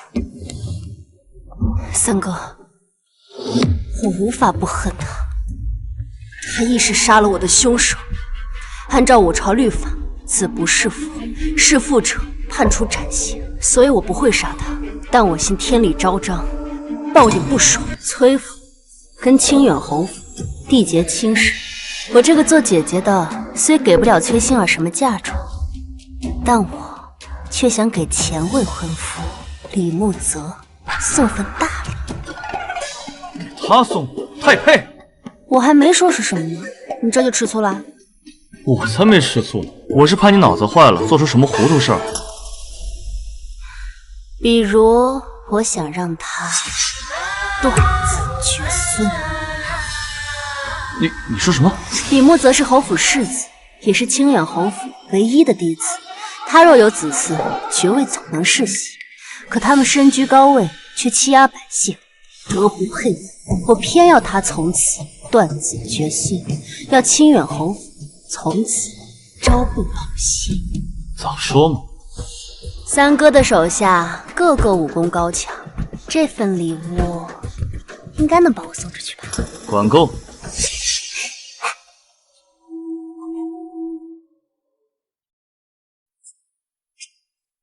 崔大小姐，你在吗？奇怪，明明是崔文洛传话让我过来，却不见他人影。崔大小姐，莫不是你害羞不敢出来见我，还是说你觉得我跟你妹妹是有什么误会，所以才不肯见我？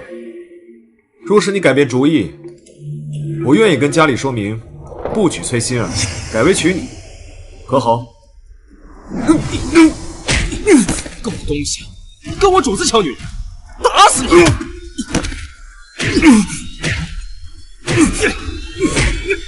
你是什么人？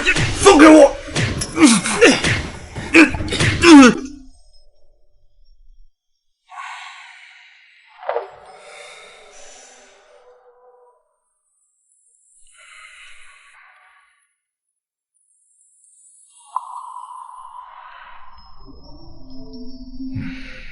大夫，疼得厉害，可有方子呀？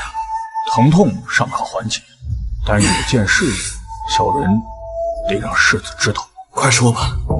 世子您以后恐怕无法人道，想要子嗣是不可能了。你在说什么？这不可能！一定是你这个庸医误诊、误判。小人所言句句属实。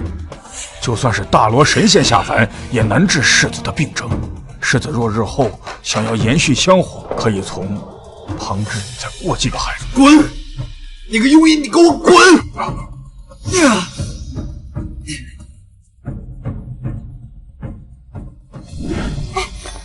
慢点儿，搬的时候千万仔细点，别磕着碰着了。去吧去吧。妹妹，这是在准备嫁妆吗？我听闻祖母先前本想在陪嫁礼中匀出一些给你，可谁知清点的时候却发现柳氏挪动店卖了他老人家不少东西。祖母一气之下，把库房的锁都换了，就再也不肯给你任何贵重物品。依我看，你这箱子杂七杂八的加起来，也不值几个钱吧。崔文洛，你得意什么呀？我嫁妆再少，那我未来的夫君也是清远侯府的世子。等我成了世子夫人，再有了子嗣，就能袭爵，什么享百年。而你啊，永远都会被我踩在脚下。恭喜恭喜，那我拭目以待。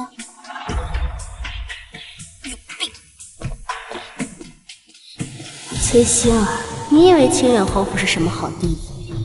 贪婪刻薄的婆母，不能人道的夫君，还有一个好色荒唐的庶弟，你的好日子到头。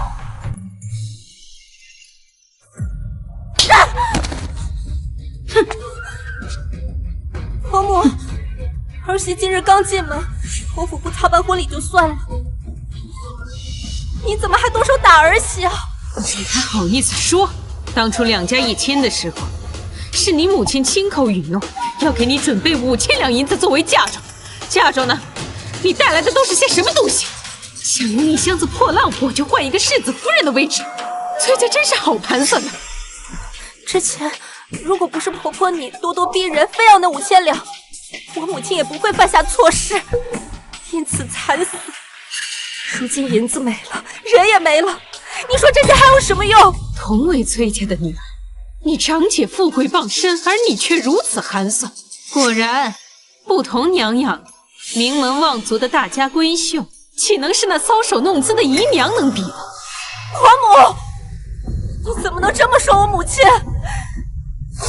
你可心当口德吧！第一日进门的心腹，就敢如此顶撞婆母。既然你不懂什么是规矩，那我便让府里的下人好好教教你什么叫规矩。你在此看着，没有我的允许，不准起来。是。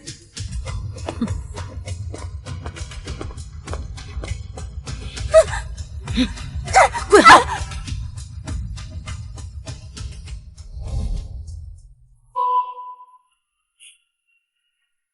今早我也送了李木子一份大礼。你又送了什么？我将他绝子无嗣的消息透露给了他庶弟。你这是想让他们兄弟反目？我朝袭爵制度森严，若嫡子无直系子嗣，便失去了袭爵的先天条件，可由家中庶子按照长幼秩序继承。侯夫人只有李木泽一个儿子，若确定无后，便失去了袭爵的资格。平日里李木泽和他的庶弟关系并不融洽，这一次他的庶弟有资格踩在嫡兄长的头上，还有岂会放过？三哥，没想到你是黑心芝麻丸啊！蔫坏！我这是近朱者赤，近墨者黑，被你带坏了。在你的梦里，他们这么欺负你，我又岂能这么轻易放过他们？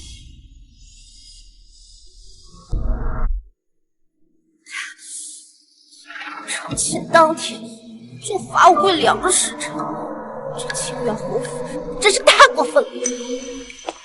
父亲，你终于回来了，仙儿都等你好久了。我跟你说，今日婆母当着下人的面为难我，还打了我一巴掌，实在太过分了。娘教训你，那是天经地义。你要是不满，不如自请下堂滚回你的崔府去。我不是那个意思，我以后不说就是了。夫君，今日是我们的新婚之夜，我替你宽衣吧，我们好好微笑。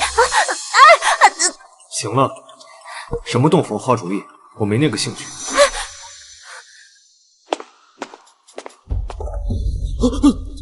大哥，李楚，你在这里做什么？大哥，今日可是你跟嫂子的大喜之日，你不进去跟嫂子睡觉，这是要出去啊？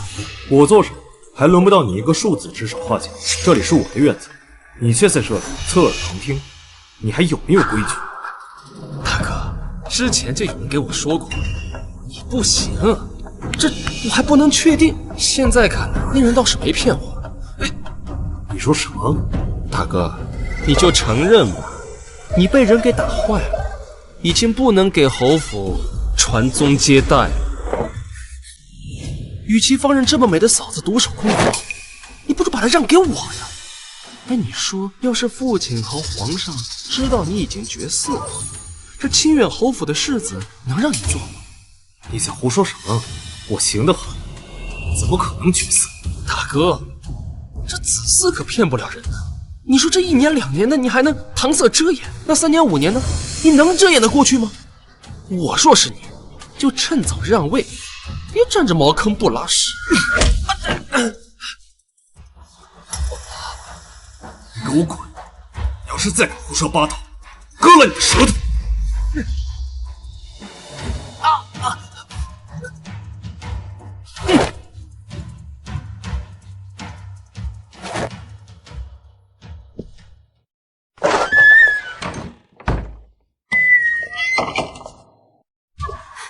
夫君，那个李楚明说的到底是？这件事情不能让第三个人知道，特别是父亲和母亲。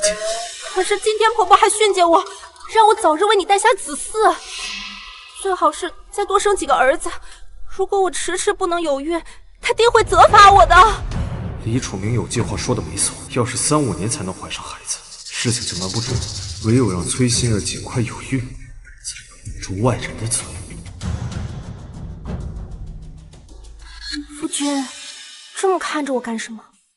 阿南，世子，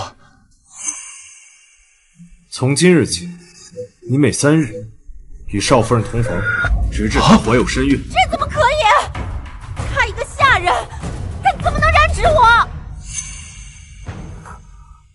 我娘的脾气你是知道的，要是她动了，不知道是怪罪你，还是怪罪我。好了，心儿，只要你乖乖听话，你就还是能好好做你的少夫人，这样对你对我都好。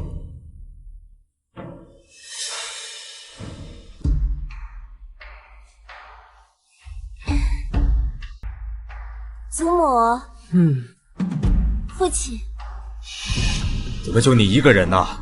今日是你回门，怎么世子没跟你回来？啊，夫君，他另有要事要处理，抽不开身。坐吧。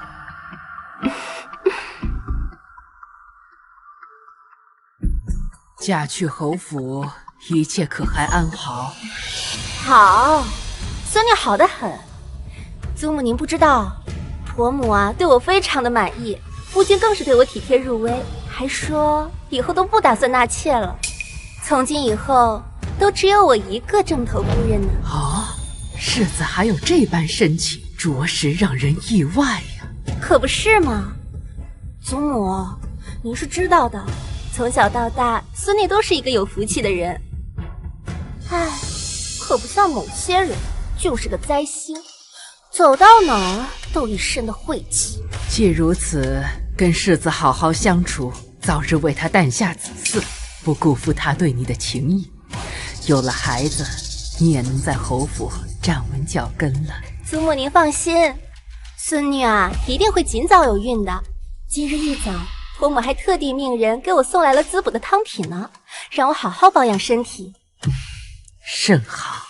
那妹妹可要好好滋补，不要辜负了侯夫人一片心意。我看您那婆母好像不是很好相处的样子，若是太久没怀孕啊，她怕是要找你麻烦。您放心，我呀很快就要有好消息了，我的儿子以后可是要袭爵的。好，崔心儿肯这么放大话，难道是有恃无恐？这件事定有蹊跷。进。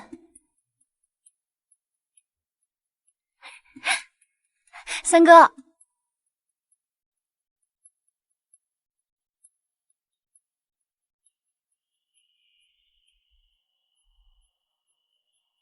清远侯府的事，我已经派人去查了。怎么说？说说吧，都查到什么了？崔大小姐，昨天属下带人去夜访侯府，发现李木泽的院子里一到晚上就不让下人伺候，只留一个小厮在身旁。崔心儿是女子，身边应当由婢女照顾才行，只有一个小厮，行动多有不便。是，属下也觉得蹊跷，所以就多留了一会，看到了难以置信的恍惚。快说快说！啊，就寝的时候，那个小厮进了崔心儿的婚房里面，但是世子李木泽进了隔壁的屋子里。你是说同崔心儿圆房的人不是李木泽，是李木泽身边的小厮？是。李木泽默许了他们这样做，还主动给他们腾位置。他应该不是默许，而是主导这件事。一旦崔心儿有孕，他不能人道的事，即便被外人听到，也会觉得是胡诌。哪怕这个孩子不是他的血脉，也占了侯府嫡孙的身份，袭爵一事就轮不到他的庶弟，或者是其他的旁支兄弟子侄。待到事成之后，再将小厮杀掉，这件事便会被满门天阴。难怪崔心儿连这么荒唐的做法都能答应。为了保全世子跟世子夫人的身份，这对狗男女还真是无所不用其极。你这又是在打什么鬼主意？像我这样正义凛然的大善人，怎么可能眼睁睁地看着心怀不轨的人恶意混淆侯府的血脉呢？滋事体大，我当然得好好的提醒提醒侯夫人才行。老夫人，崔家大小姐有要事想要见您。崔家大小姐崔文洛，是。这么晚她来干什么？进来吧。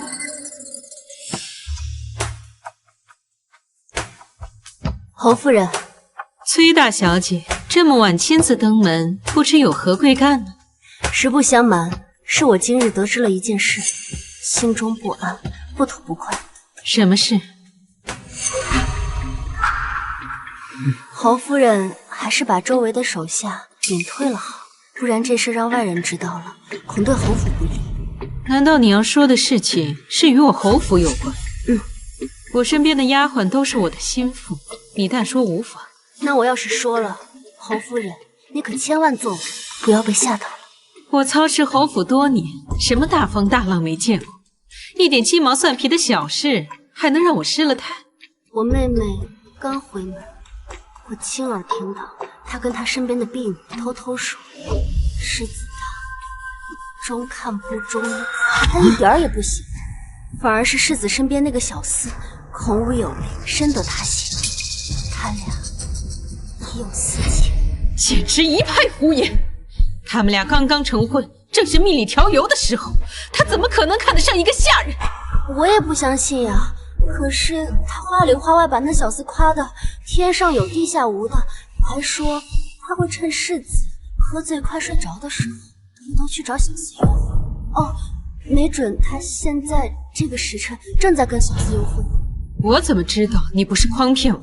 她是崔家二小姐，做了这等丑事，我遮掩还来不及，怎么会主动前来告知？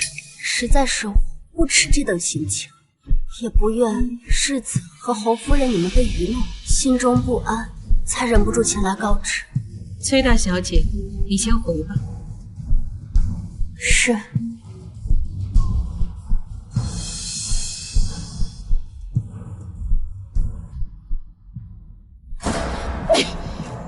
来人，陪我去世子院子里看看，我倒要看看这个崔心儿到底有没有背叛我儿。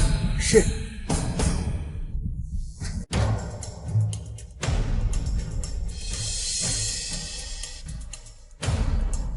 夫人，世子院内无人看守，连个丫鬟都没有。如此反常，难道真的像那个崔文洛说的那样？夫人，房间有动静，要奴婢去通报一声。什么时候了，还通报什么？把门给我踹开！万一世子和少夫人在里面闹了个误会，奴婢怕世子责怪。我是他娘，他怪什么怪？就是要怪，也该去怪崔文洛。闪开！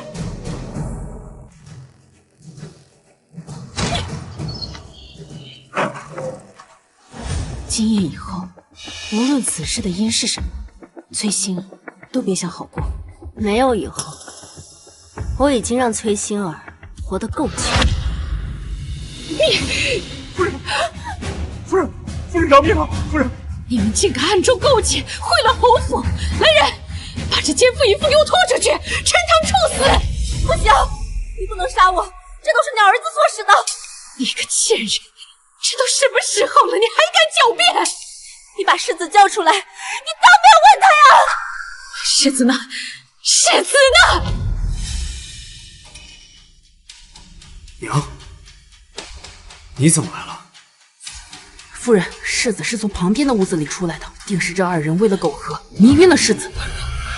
你看看你娶回来的媳妇儿，竟与你身边的小厮搞在一起，他们这样对你，那简直是丧尽天良啊！世子爷，世子爷，你要为我做主啊！我都是凭你的命令行事，世子爷。一派胡言！我儿怎会做出如此糊涂之事？无子，事到如今你还不说吗？娘，您能不能先让他们出去？出去？出什么出？他们两个做出这样的丑事，难不成我还要给他们留面子不成？娘，前些日子我让人打坏了身子，可能以后再无此事。什么？怎么会？娘，说真的，如果我膝下无子，李楚明那个王八蛋肯定会虎视眈眈，二房三房会扑上来相争，让阿南跟心儿圆房也是无奈之举啊。那可这样一来，他怀的就不是你的孩子，就不是你家的骨肉啊！只要能保住世子之位，那又何妨？你疯了吗？这件事情若是传出去，那就不是老人笑柄的家事这么简单了。西决乃是国事，只有皇上和礼部承认方才奏效啊！这若是皇上知道，你有几个脑袋够砍的？那您还有其他法子吗？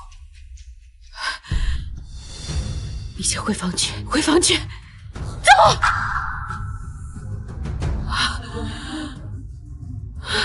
来人，把阿南给我关进柴房！夫人饶命！夫人饶命啊！饶命啊！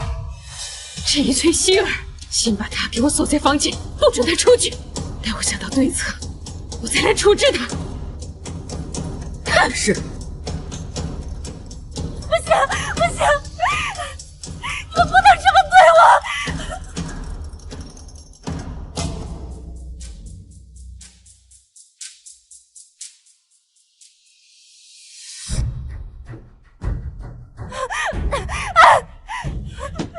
开门！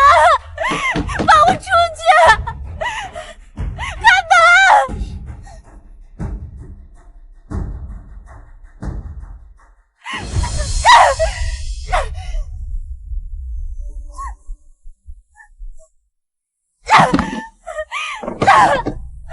混蛋！混蛋！混蛋！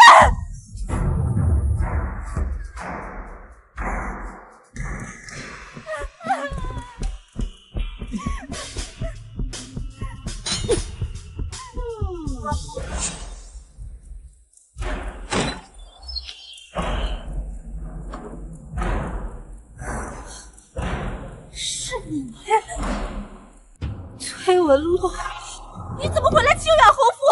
很意外吗？我对这里可比你熟悉多了。什么意思啊？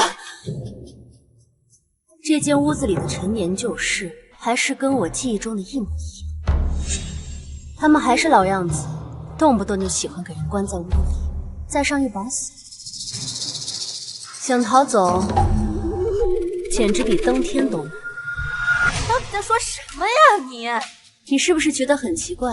你跟李慕泽瞒得密不透风，侯夫人是怎么知道你在此跟外人苟且？是怎么知道的？因为这件事情就是我告诉的侯夫人。我的蠢妹妹，是你！你的好夫君被人打断了命根子，也是我送你的新婚之礼，你喜欢吗？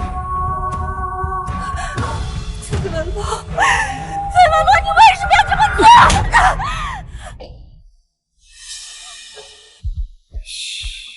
我话还没说完呢。在我母亲后院的那些白骨，也是我找人亲手去买。还有李慕泽在春日宴上的那幅画像，也是我找人故意栽赃的。至于皇上给崔家的那幅松柏鹤寿图，你不会当真以为市面上有人敢随意买卖皇上的墓宝吧？那也是你设计的。是啊，崔府的地契房契，如今多数都在我的手上。崔少跟柳氏汲汲营营半辈子，竟如此不堪一击，你不觉得可笑吗？我母亲也是被你杀死的，这世界上怎么会有你这样的人？你简直比鬼还可怕！那你怎么知道我不是地狱里爬上来的鬼呢？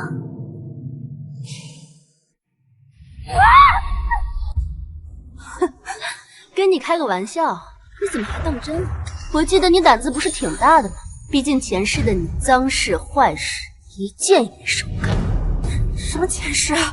你不需要知道为什么，因为不论你记不记得，结果都不会有任何改变。你别过来！你被侯府当场抓紧，你不受耻辱，选择自尽。我这个做姐姐的刻意起来，送你最后一程。在说什么？我什么时候不看手术上就自尽了？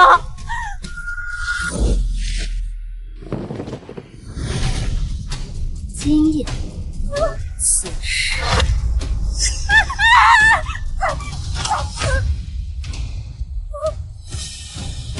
你对我做了什么？我为什么动不了了？点了你的马血，崔二小姐，下辈子投胎记得做个好人。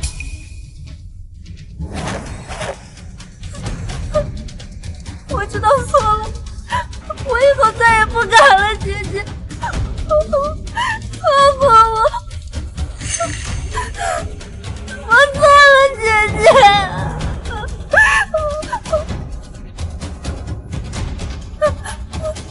我错了，姐姐不要，我知道错了，姐姐你放过我，我以后再也不。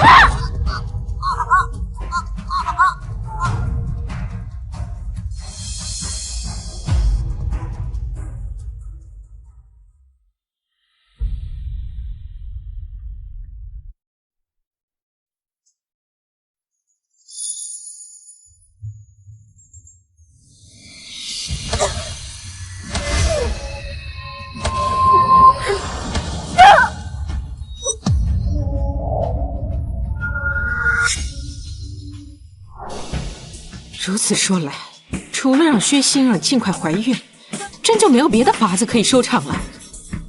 娘，你放心，让馨儿怀上身孕，我就派人杀了阿南，此事应该是最有解了。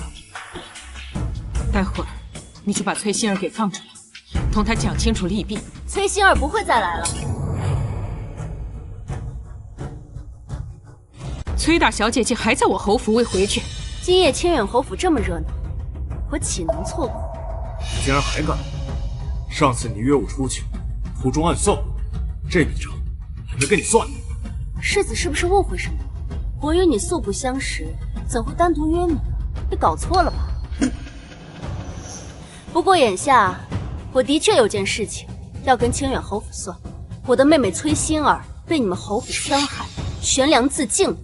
侯府是不是应该给我们崔家一个交代？你说什么？崔馨儿死了？夫人，世子，不好了，少夫人她自缢身亡了。娘，她怎么会死呢？娘，现在怎么办？她是与人同奸而死的，与我侯府有何干？侯夫人，我还在这儿呢，你竟敢当着我面睁眼说瞎话吗？我的妹妹崔馨儿就是被你们给逼死的。你的儿子不能人道，你就强迫他与小厮苟合。事情败露之后，你们却翻脸不认人，活活逼死了他。清远侯府丧尽天良。殿下，崔大小姐简直就是我现在最敬佩的人。你看啊，人是他杀的，现在责任还推得干干净净，侯府还得背锅。怎么能说是背锅呢？明明是他们欠的。行，您说的都对。崔大小姐，今日的祸端难道不是你带来的吗？到底还想怎样？我来探望我的妹妹，竟被你们说成是祸端。那好，我现在就回去告诉我父亲，定与你们侯府不死不休。你走。是。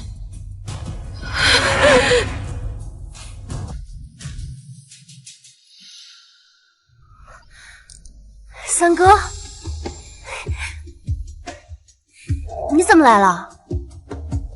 回崔大小姐，殿下是担心您刚报完仇，心理压力大，他不放心。但我觉得这种担心纯属多余。怎么会多余呢？三哥对我的关心就像涓涓暖流，融化了我冰冷寂寞的心。又在胡说。那我刚刚杀了人嘛，心里还是很怕的。我不管，你今天晚上多陪陪我，等我睡着了你再走。哎呀，好不好嘛？真拿你没办法。这崔文洛还没回来，尚未出阁的女子成日乱跑，真是没规矩。阿洛野性难驯，若是不加以约束，日后恐酿大祸。是啊，祖母和父亲与其关心我，不如先关心关心妹妹的死活吧。什么意思呀？崔馨儿她悬梁自尽了。什么？你说什么？他好端端的怎么会死？我刚从清远侯府回来，亲眼所见，还能有假？是侯府的世子跟侯夫人逼死的。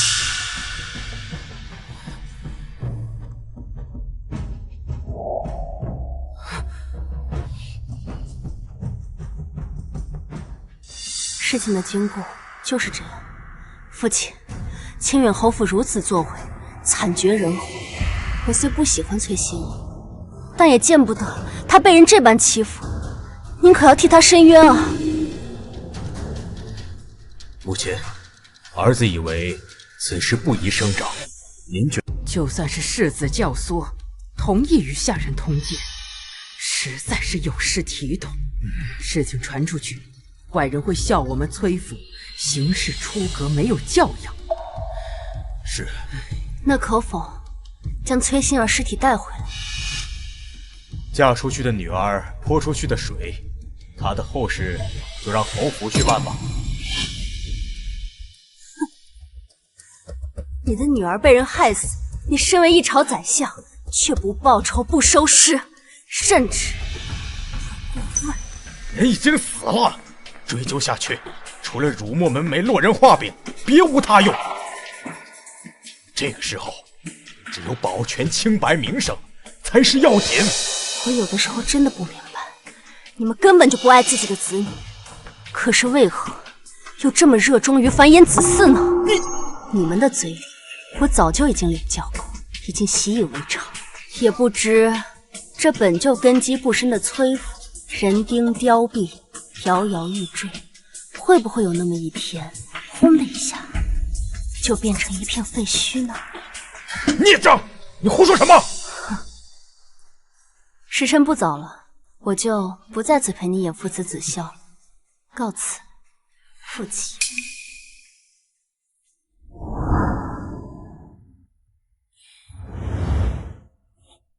三哥，怎么了？我在想崔心儿，当然不是后悔杀他，他对我的所作所为，我把他千刀万剐100遍都不会手软。我在想，不管是我还是他，一条命，在父亲跟祖母的心里都没有名声重要。若真爱惜自己的羽毛，为什么轮到自己的时候就徇私枉法、草菅人命了呢？他定是不会如你所愿，去找清远侯府的麻烦。无妨，不管是清远侯府还是崔家，有一个算一个，我都不会让他们好过。不过在此之前，我还有更重要的事情。什么事？你的毒，我找到破解之法了。你说什么？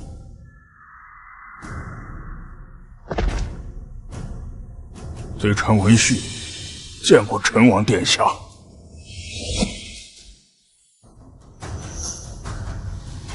文太医，本王记得，你当初在太医院当时，后因上了年纪告老还乡。我从一开始就怀疑是太医院的人下的毒，所以让千机阁重点排查那些年离开京城的太医。此人终于找到了。文太医，不查不知道，你竟然是湘南族人。湘南人最擅长用毒，特别是蛊毒。陈王这些年体内的毒寻遍了名医，也无人知晓是什么毒，可见他的出处如此的刁钻特别。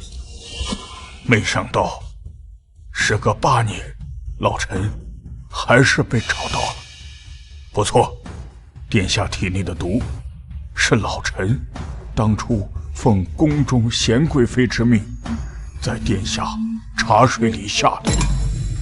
贤贵妃，本王与她无仇无怨，况且贤贵妃只有6皇子1个儿子，以6弟的资质是当不成太子的。她为何要害我？这就要从殿下和6皇子幼时说起。殿下自小聪慧，是所有皇子中才学最为出众的，也是最受陛下疼爱的儿子。而6皇子就恰恰相反，是受到责骂最多的那个。久而久之，贤贵妃心里就产生了憎恨，便以老臣妻儿的性命要挟，给您下了一种叫金丝绕的蛊毒，蛊虫在殿下体内渐渐生长，毒性也慢慢的增强，身体再强壮的人也难以撑过10年呐。你既是下毒之人，一定有解法。你若能救成王的命，我们饶你不死。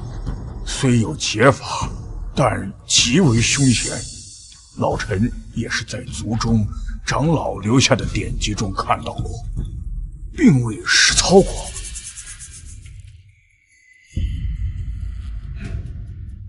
起来说吧。谢殿下。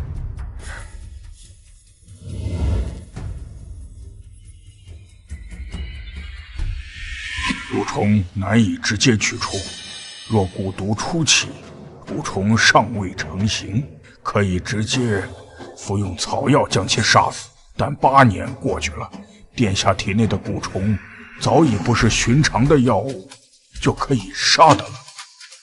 若能让另一只蛊也进入殿下的体内，两蛊相争，必有一死一伤。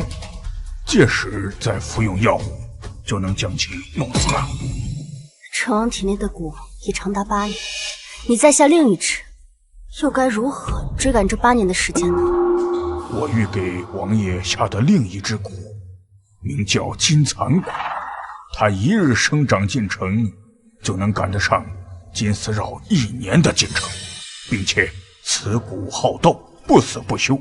如果运气好的话，说不定2只蛊能同归于尽。那你说的解法极其凶险是什么意思啊？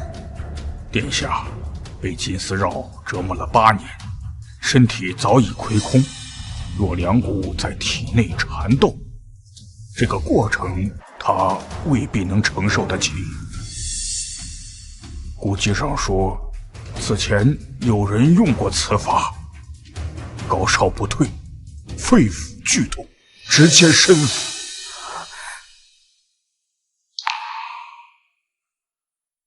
既然有办法，那就试试看吧。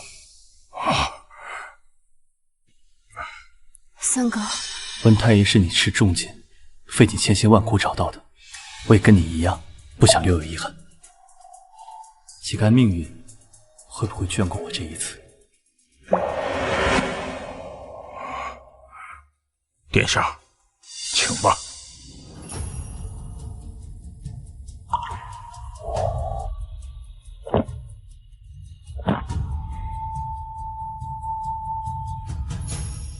接下来几日，金蚕蛊会自行生长，待到它觉得时机成熟，就会去找金丝绕的麻烦。一旦两蛊相遇，殿下需要承受的痛苦难以预计啊！退下吧。这几日你先回去吧。不行，我要陪着你。崔文洛，如果我不幸身亡，你要记着，我霍玄从始至终就是一个冷心冷情的人，不值得你托付终身。我也从始至终没有爱过。如果上天有心让我解了毒，长久的活下去，余下的话，我再慢慢说给你听。你当然要说给我听，无论上天入地，我绝不会放过你。无论你在哪里，我都会与你纠缠不休。魏南，属下在。送崔大小姐回去。是，崔大小姐，请吧。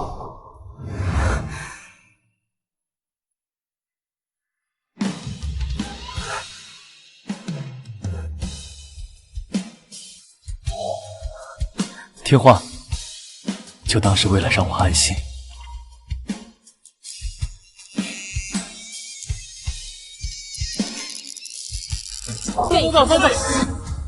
我先来，送我一个，我也来，我也来，我先来，还有我，按这儿就可以了吧？我愿意坐这，我也加入。等这一天等好久。一起来，惩罚，一起。这些天我一直在搜罗李楚云杀人的罪证，崔少授意刑部包庇元凶，有目共睹。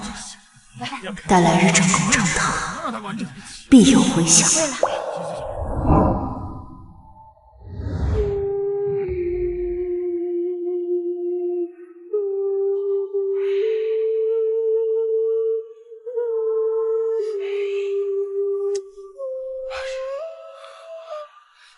都给我出去！出去！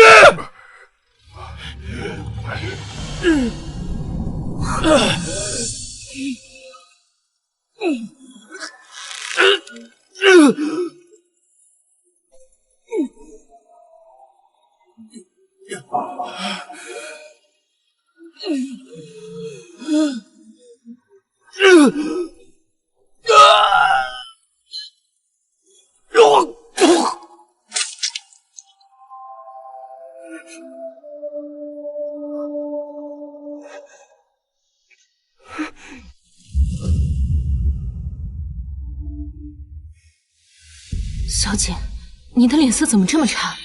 昨天是没睡好吗？昨夜做了个噩梦。今天是第几日了？自殿下服下金蚕蛊，已经是整整第10日了。他连院子都不让我进，也不知道如今情况如何。殿下吉人自有天相，一定会没事的。若上天有神明，能听到信女的祈祷，信女愿有一半的寿命换或许平安健康。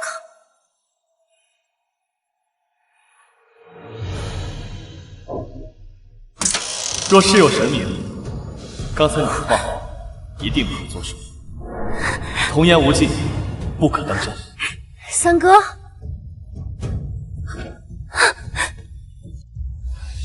三哥，你的身体已然好了。文太医替我诊断过，蛊虫已死，剩下的蛊毒慢慢清除便好。往后细心调养，便可康复。太好了。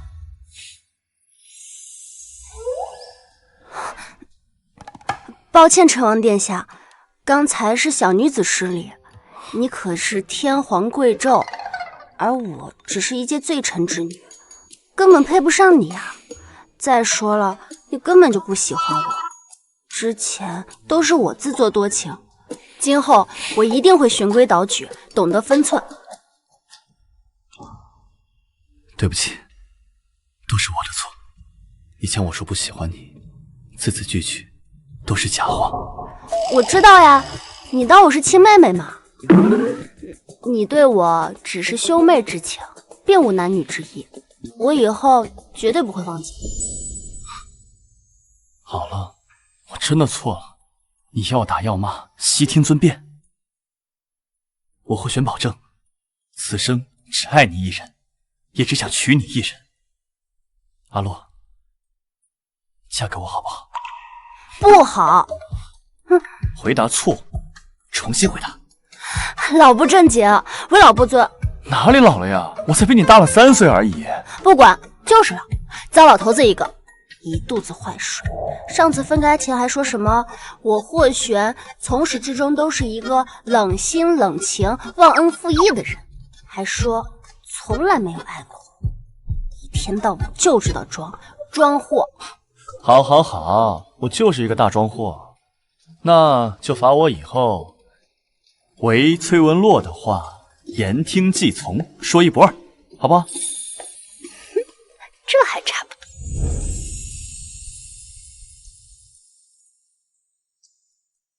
崔文洛，那我再问你一遍，嫁给我，好不好？好，就算死亡，也不能将我们分开。三哥，宣陈王崔文洛觐见。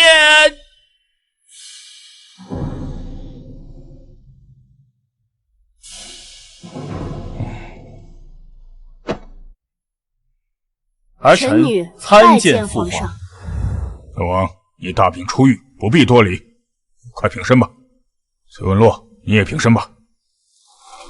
谢皇上。陈王说你有要事要见朕，说吧，所谓何事？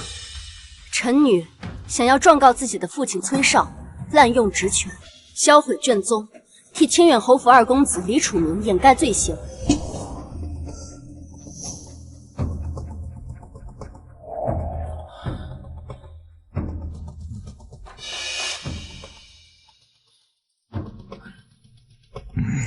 这是一份陈情书，上面详细记载了案发时李楚明行凶的经过，同行的人皆可作证。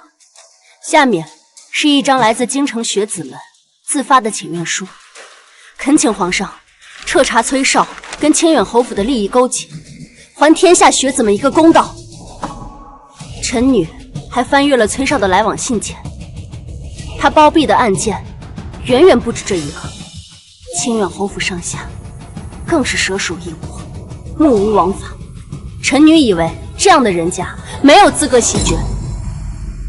崔少可是你的亲生父亲，如果被他知道，你不怕他记恨于你吗？我的母亲出生于建江何氏，外祖父曾说，官之事民如土芥，则民事官如寇仇。崔少为官不仁，不配为相。臣女的身体流着何家的血，无法视而不见。好一句，官之事民如土芥，则民事官如寇仇。当年啊，你的外祖父曾给朕做过帝师，你的性子倒是跟他十分相像。好，朕今日就收了这请愿书，一定会彻查到底。多谢皇上。陈王，儿臣在。你为什么总是盯着崔文洛脸上看？他脸上有什么东西吗？父皇，儿臣今日也有一事相求。你又有何事？父皇，儿臣想娶崔文洛为妻，求父皇赐崔文洛为陈王。若崔少无罪，她是丞相之女，陈王妃她倒是做的。可如今崔少涉案，前途未定，若崔少获罪，你还要娶她吗？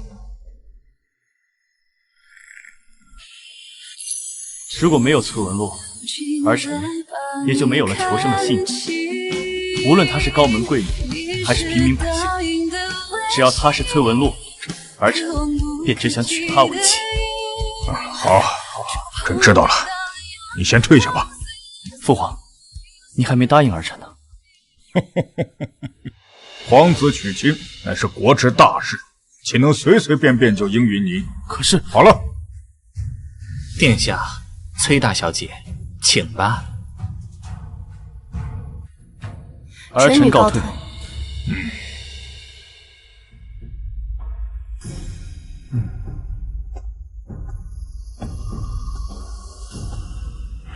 过来，去把礼部尚书找来，让他着手册封陈王妃的圣旨。皇上，您答应殿下的请求了。陈王是朕好不容易才恢复康健的儿子呀，别说他要娶的是何氏之女崔文洛，就是他想娶一头猪，朕都要硬着头皮答应啊！是，快去快去！崔相，皇上下令彻查清远侯府一案，请您移步督察院接受调查。走吧。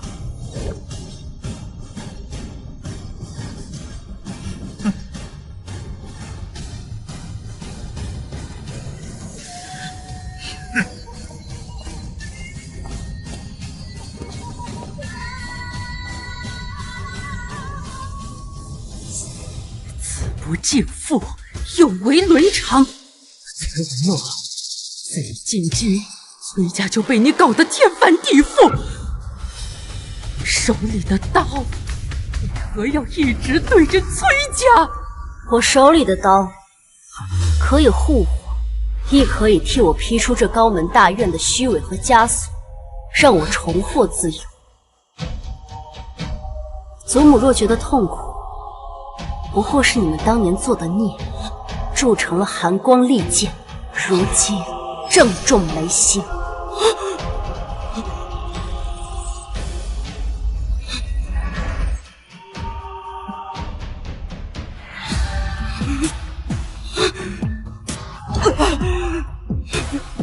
前尘旧恨昭雪，爱人得以重逢。从此海晏河清，盛世长宁。